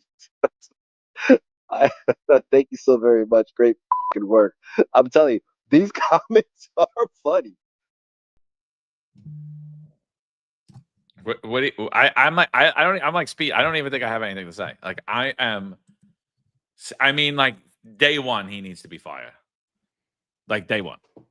Like, honestly, like Curtis, if you're listening, bro, I don't even need a job, bro. Just swear me in for like 20 minutes. I will gladly go fire all of these bums. This is absolutely ridiculous. How much did this? What did this cost the taxpayers to see this? A couple of $1,000. Why would he even? What is he even doing? Because he's not answering any real questions. He's cherry picking. He doesn't even let people, which is illegal, by the way, in a government account. He stymies who is commenting on his stuff. Because clearly, my number one question is, how much money did you spend on this? And this was clearly done on your work schedule. So, would you take an hour to do this? Did you edit this yourself? Aren't you supposed to be out there doing public safety work? And it just and you see the get up in there, the couch. I mean, that cost a lot of money. I don't know how anyone could be for that. No one before this has done that. And for those who, I don't know, you people think this guy is cool. He's the most hated figure in New York City, other than his boss. He's the next most hated person. Dude, do you know how much his office is? Like, how much it's costing, like, a month? It's probably, like, in the 20, 30,000 range just a month for his office that he's in. Not the floor he's on, the office that he's in. And then you furnished all of that. God only knows what's in there. PlayStation, 100-inch TV, everything that's framed, all the embroidery. Like, I mean, he probably has a walk-in closet with all of his embroidered shirts from every agency. I mean, this kid is costing taxpayers millions of dollars a month. And mind you, he has a large security detail. When the hell did cops ever need a security detail? Like what? Like a big tough 7'5" guy. Someone's on here. One of his little clowns are on here. Yeah, he seems like a true hood like us. Really? A true hood? You walk around with a security detail, bro? You're corny like that? I don't think so, bro. I grew up around some hood kids. They weren't corny like this. I'm sorry. This kid was in his house playing video games. Like, let's not. Even if he lived in the ghetto, he was in his house playing video games. He wasn't anywhere with his Thundercats blanket. What ghetto? He doesn't live in a ghetto. He was born in Left Frack City. Everything about him is a mirage. He literally is the fluff boy for Jeffrey Mandry. And God knows what he's doing with that casting couch. There's a lot of rumors. Kaz, maybe one day when you want to talk about what you do on your downtime or on job time, I don't know, with this. But this is costing a lot of money. Yeah. And, I don't know. Academy graduates, beware, especially you boys. Yeah, really. especially in the police academy. That was Madry's hunting ground. So, from what I understand, on topic, that's where he was going with him. Yeah, I don't know. And this guy talking about hood vibes. Is that a low information talk? I mean, really, enough with the hood. This is why Eric Adams is not getting reelected. That kind of talk. Eric Adams talks down. He's basically talking to low information people. Because once he starts talking to people, they go, wait a minute. This money doesn't make sense where this is going. What you're doing here doesn't make sense because that's not how it's supposed to be. You're violating this law. You're violating this conflict of interest. Once that you start looking at that, you realize you got a huckster in front of you. And this is just another one of them. The low information person says, yeah, we got to take advantage of them. You take advantage of yourself. You're funding it. So congratulations. Oh, wait, some of these people, they're on welfare and all that stuff. So, I mean, I guess that's the crowd that wants to say this guy's great and we love this guy. But the people that are paying for it, the taxpayers, do not. They want to see some kind of semblance of accountability. What about the fact that it's not one actual comment? They're all no-name accounts. They were all like fake accounts. You know, I mean, he had some real. I mean, I can't comment on my name, but like I usually retweeted stuff. He can't stop me from retweeting, and I don't get any comments back. How come anything that I put out? I've told him about corruption over and over again. He's failed to report it. I mean, I don't understand. I've called out things that need to be done, and he hasn't done anything. So, I mean, I don't understand what's happening here. You know, Maul, what do you think? Are you happy that your tax dollars are going to make sure that Kaz gets about $1 million a month of your tax dollars? Yeah. I wonder how much that office furniture costs because I was looking at procurement data for the NYPD and I saw I think it was an $80K office furniture charge back in January of 22. So you got to wonder how much that furniture in that office even costs. It's not we're not talking cheap office furniture here. Okay, these people waste funds on like garbage. But those of you who are thinking, I see a comment there from Tabitha about us deflecting from the shooter. Now that information was just released, so all we have is a photo of him, okay, and a mugshot of him. But we are talking about it because you're seeing what's happening in government here when the leaders and the people in charge of government right now are mocking it. And right now, young people are very disenfranchised. And I spoke about nihilism in the NYPD for these young guys who seem disinterested and they just want to get through their career. And it's not only on the job, but you should look at Gen Z guys, a lot of them, their prospects aren't looking too great, especially for like owning a house or being able to afford a family. It's not that great, So when you see government officials mocking you and wasting, instead of doing the job that they're supposed to, which is fixing the city and making quality of life better for all of us. And instead, they're mocking us. Okay, what do you think that makes young people feel? It just feeds that nihilism. And as these young people get more and more disenfranchised, you get them resorting to drugs and pharmaceuticals, and you're gonna get more guys like in Utah. Okay, because what does any of it matter anymore? Think of it, they're miserable in their lives. What does anything matter anymore? Wait, I just gotta start everybody's weekend off right. I mean, we just gotta listen to the end of this one more time. P outside. You guys gotta bounce. Let me finish reading some of these comments. These are funny. Thank you so very much. Great work. I'm telling you. These comments are funny. I mean, dude, I can't. Like, it is hysterical. Yeah. Someone said, "What's up with the upskirt?" Yeah, I don't get that whole angle. Like, I don't know who told them that was a good angle. Like, we're spending money. Like, you're spending big money to get these things reproduced, and they're not telling you, "Hey, maybe we shouldn't be looking at your fat body from lower. We should be coming down and looking at you, slim you down a little bit." This guy's a human content machine. I don't know who's worse, him or Eric Adams. They both like fight amongst themselves who's going to take that mantle. But the thing is Kaz is doing it on taxpayer dime. That's the difference, and that's what is the problem. And people, if you're low information, I don't know what you really could see. I mean, we're trying to help you, but those who do see this realize it, and it's ridiculous. Which is why Eric Adams is now at 7% in the polls. Come December 31st, that evening, I think Juju might take a long walk off a short pier. I don't know, because it's over. And look at this guy Ulysses Laguerre there. John, get off Kaz nuts, and then he said something else too. It sounds like Kaz Dodry has entered the conversation. He said, "John, I thought I canceled you already 2 weeks ago." I always thought this guy might be either him or not. I mean, look. If you think it's normal behavior to have bot accounts or alternate accounts like John Shell and Kaz Dodry do online, and they work for the city government, again, then you need to look at yourself in the mirror, because that is completely what you're not supposed to be doing. No, it's hysterical, dude. It's really funny. Let's see what Kaz had to say. This is a newer video. See what he had to say. Let's listen to the speech. And if you notice, it's weird. There's like a guy. You see the dude standing right behind the flag right here. You see it's weird, man. That is such a weird shot right there. I don't know what's happening right there. But all right, let's listen to it. Let's listen. He's a brilliant speaker. He's a great orator.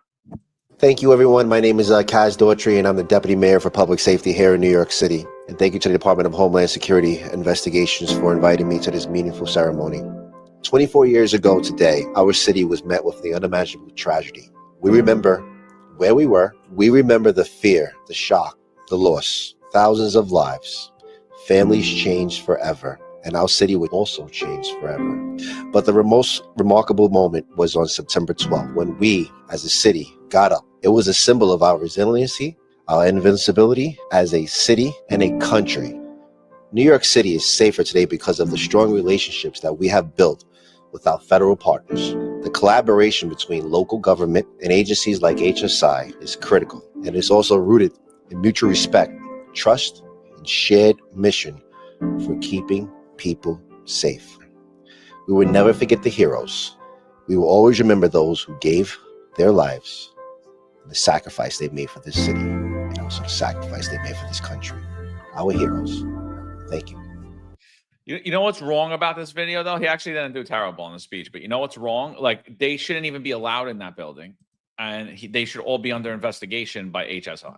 So, that's what's wrong about it, is like the only reason they should be in HSI is being interviewed. That's what's wrong about it. The collaboration. I think he'll probably get a job with Trump himself, probably, because that's who Trump allows. He likes people like that.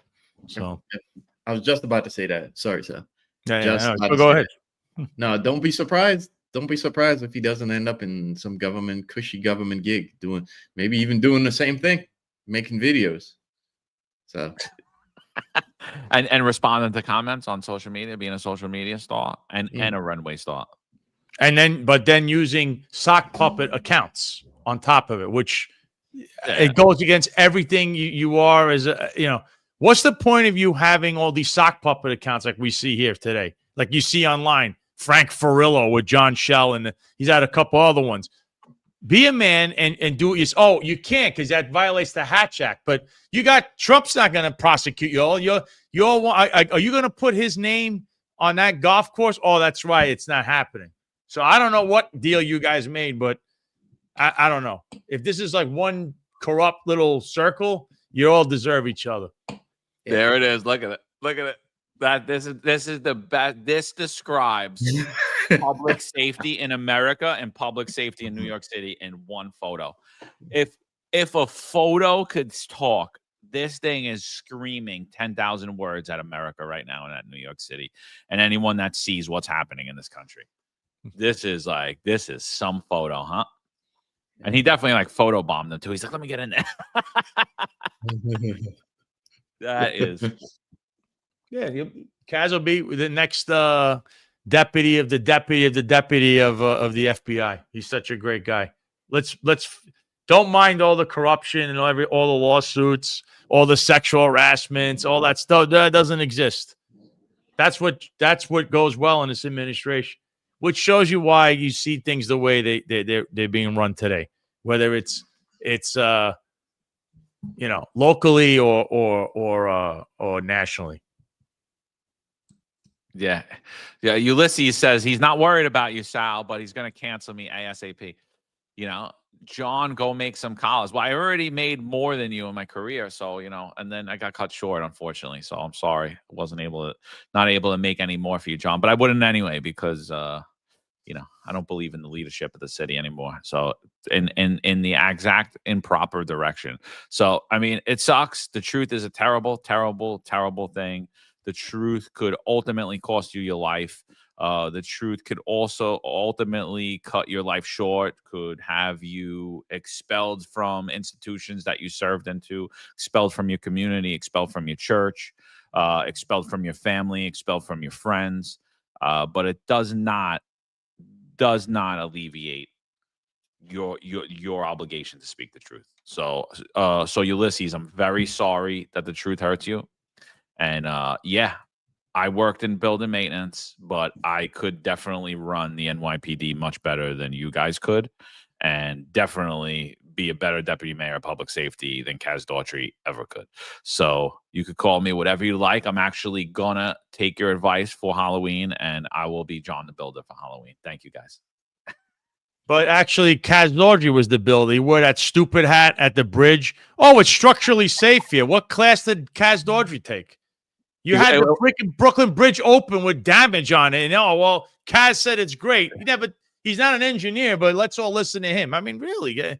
And dude, it wasn't even a construction hat. It was like a French skiing hat that he was wearing. Like, what the hell are you wearing? It was like a European skiing hat.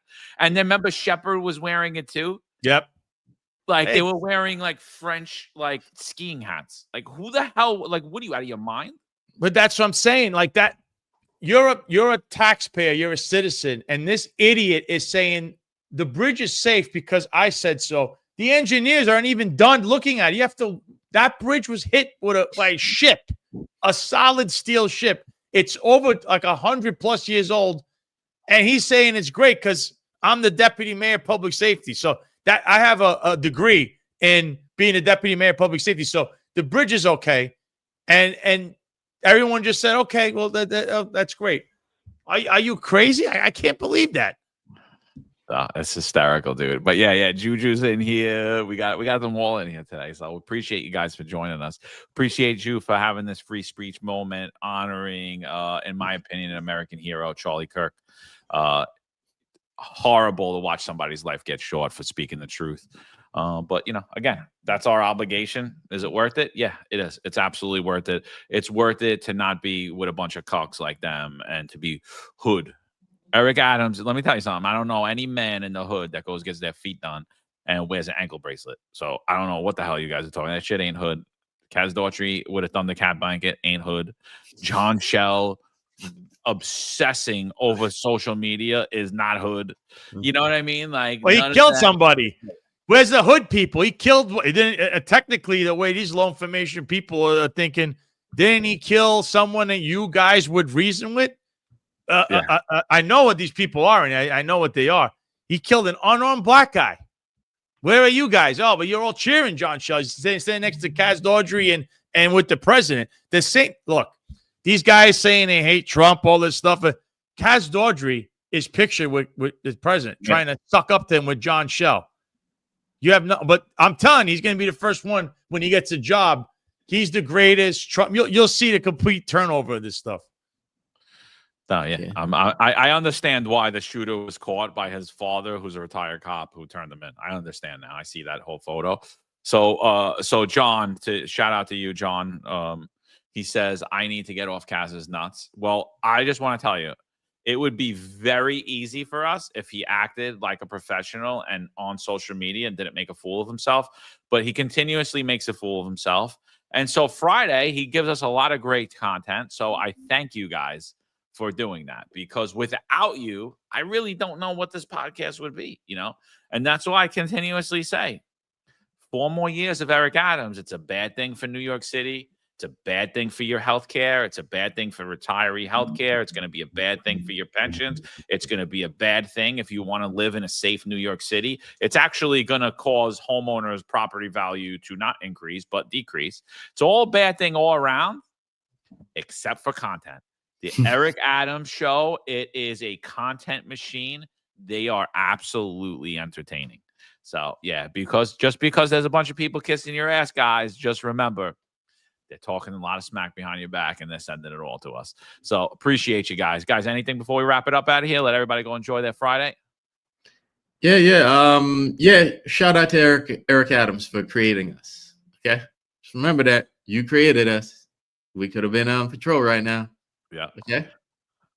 So, and so in January, John saying he will cancel me. Like, well, I'm looking forward to it because you've been trying for 3.5 years, bro. I know about all the backdoor phone calls. I know about all the backdoor deals. I know about them all. So can't wait. I'm not done with you yet. Is this like a soon to be federal investigation? I mean, I don't know. Yeah. So federal. It's Friday morning happy hour, I guess. So someone's hitting the bottle already. I don't know if they're in the yard or if they're at Joyce's Tavern on Richmond Avenue. We don't know where they are, but they're obviously not doing too well. Yeah. We will see in 2026. Yeah. And but he's celebrating, but he I'm sure he feels bad about Charlie Kirk's death, and it's awful. And yet he's sitting in here right now as a public official, being paid high amount of money, drunk, sending threats for us speaking our opinions. Like that's the state of America right now, people. You're watching it right here. This loser in the chat is an NYPD member who should be on duty at all times and isn't. And not only is he an NYPD member, he's one of a very high rank in the NYPD too. So this is the state of America, people. This is what it is. And that's why, like, what Charlie Kirk did, it was revolutionary, even though it wasn't. It was like he found fire by saying we should lock up violent criminals and a man can't have a baby. Right. And so that's why this podcast is very popular. You know why? Because we're telling you that the NYPD is corrupt and inept, which you all see with your own eyes. And mostly everyone in the NYPD that is telling you the same exact thing. And they're telling you that crime is up and crime is not. And they're all lying about the crime stats. And so it's also revolutionary. And so, like my thing is cowardice got Charlie Kirk killed. It's the cowardice of all of us that aren't able to tell the truth. Right. And so, like, when the few people do it, they're just severe targets. They're severe targets for telling the truth. We lost the truth in humanity, and it's sick. So, John, have another drink for us, you fat loser. Like, you're a disgusting shell of a man. You really need to go to rehab, and you really need to get yourself out. There's really something seriously wrong with you mentally. And I pray for you, dude. I really do. I pray God softens your heart and corrects your soul, because you need it, bro. You're totally captured, and there's something totally wrong with you. And I'm not afraid of you, bro. So just let's get that straight. Next time I'm in New York, I'll let you know every event I'm at. Come see me. Yeah, and for your own health too. Whoever that is unhinged. It's definitely I don't know, that could be notifying the FBI. So I mean, this guy is, whoever this is, he's been in all the shows. Yep. And he's constantly, today he's absolutely unhinged. Reminds me of someone else who did the same thing, and then the NYPD did nothing about it. Yeah. If it's John, like Chow, like, for your own health, dude, I don't think that's healthy, But thank you guys for joining us today. We we always appreciate having a lively chat, which we certainly did today. And I think the lesson that should be learned is Charlie Kirk was no matter how you feel about him, okay, he was a proponent of open debate and open conversation, and we need those open conversations to fix the problems in this country. Otherwise, we aren't going to have a future, okay? And these young people already feel they don't have a future. So we got where we should have been doing this yesterday. But on that note, to the establishment, the Constitution is still non-negotiable. Just because what happened is tragic, and we know the people on those Marxists, progressives, or lunatics, the Constitution is non-negotiable. Okay, so the rest of you guys have a great weekend, and if you're out there on the streets, be safe. Yeah, listen, we're gonna get through what happened as a nation, as a people. Again, it's a horrible thing. I don't ever want to see that happen to anyone. And of course, we'll see if this 22-year-old kid will be held accountable or whatever the real story is here. I'm sure now you'll start to hear some details. Kudos to the family doing the right thing. And what else could I say? I mean, this guy's unhinged in the chat. I don't know who the hell this guy's constantly in the chat. Like this is what Charlie, like that is what you're seeing. See, someone like that is what you need. And FYI, it's been all over my phone too. Like it's on my text messages, it's been my DMs. Like it's really sick and unhinged. Like I don't care. I have total faith in God. I put my hands in God, and like I could care less. But it is really disturbing. It really is. Yeah, and you're right. Vendetta Blues has a bunch of cowards. They're everywhere, hiding behind fake names. It is what it is, bro. It's not even. It's just the you hear it for like debating, trying to bring some facts to things, and then you have people like this, and I don't know what to say other than everyone should remain peaceful. If you got a problem, hey, look. You got a problem? Didn't they do those boxing things? You have those alleged smokers. You could always do one of those. I don't think they. I got a belt right here. I got a belt right here. Like we could go. We could go. But if you look at Kaz and John Shell, of course they're not gonna do anything. That's why they've gotten to that position, because they've had everyone else do their job for them. Meaning, if they had a problem, they're gonna send a goon for you. They're not gonna do it themselves. And somehow people still want to, follow their lead, which is unbelievable because their corruption is dirty. It's out in your face. So, I wish people would you got to tone all that stuff down and it's all about, if you don't like something, don't watch it. If you don't like someone, don't follow them. There's people, look, I don't like the people in CNN. Every now and then I watch something there, but obviously I know what I'm watching, so I don't really want to watch it because it's just to hear some of the other rhetoric from not people that even like this people, like those people I would say are radicals. And a radical is not much you're going to do to, you can try, you could pray over it, but really if God doesn't find their heart, there is no turning back from that. So, but I do here and there peek in to see what these guys are saying and thinking. But some of this stuff is, I don't know. This is like unhinged stuff. Yeah, but Ulysses just saying you agree with me, but I don't go on CNN and start typing stuff like you did. I'm going to cancel you. You'll see me. Dude, there's something mentally wrong with you. I hate to say that. Like, what's wrong with you? And that's what we have.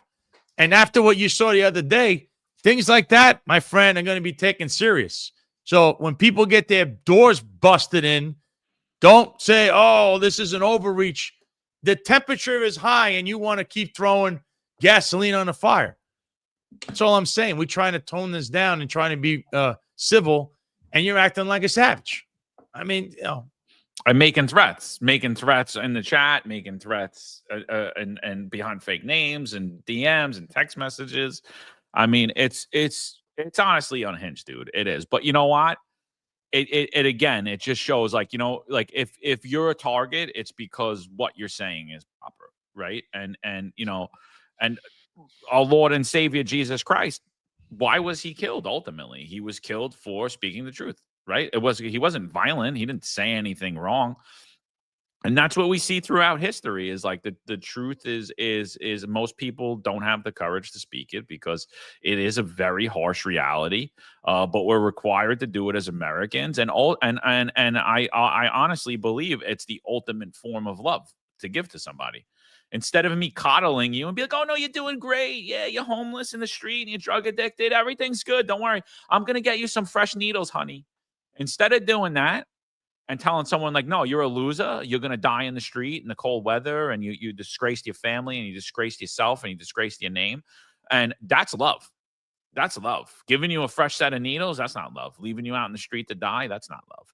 And you know, and telling the truth, like honestly, it is like telling people a hard truth of how you really feel about them.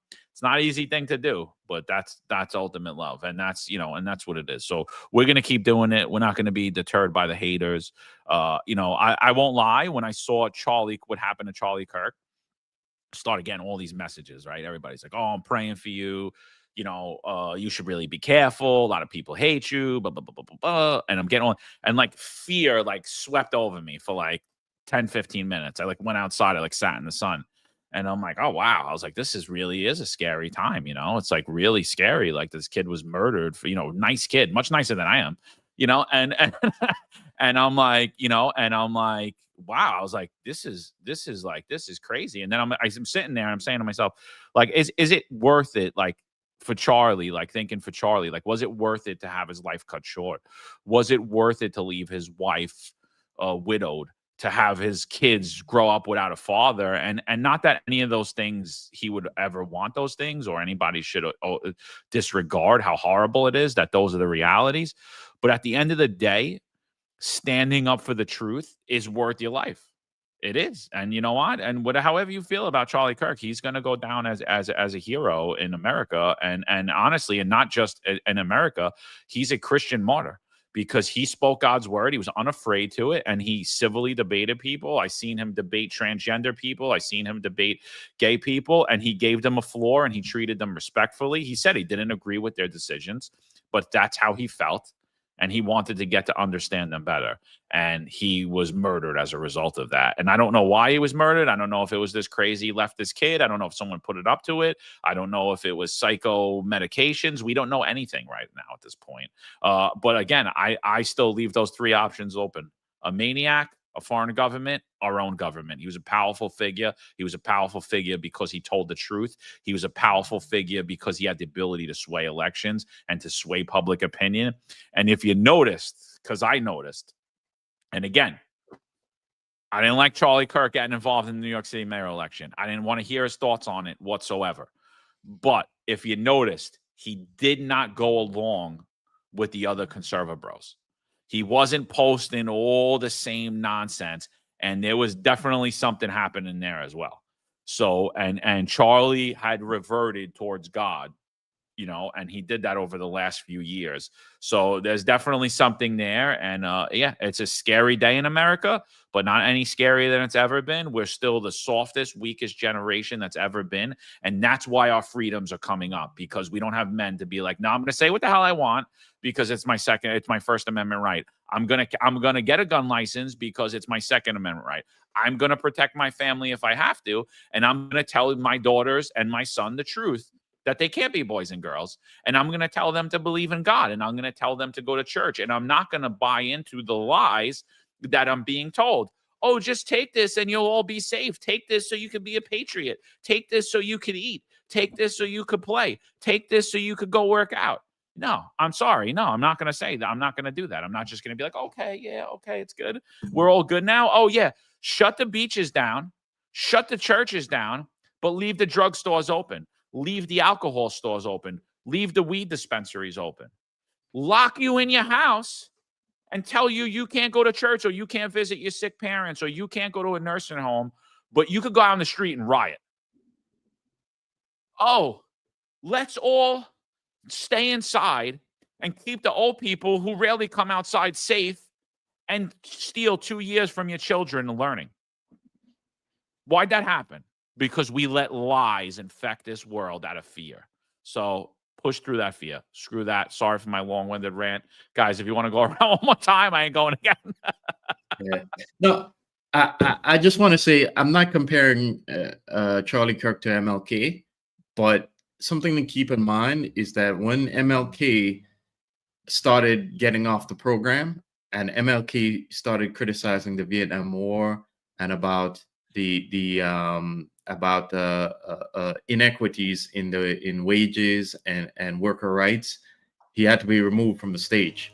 And as I said before, Charlie Kirk was saying some things right before that seemed to me like he might have been heading off the off the beaten path, so to speak.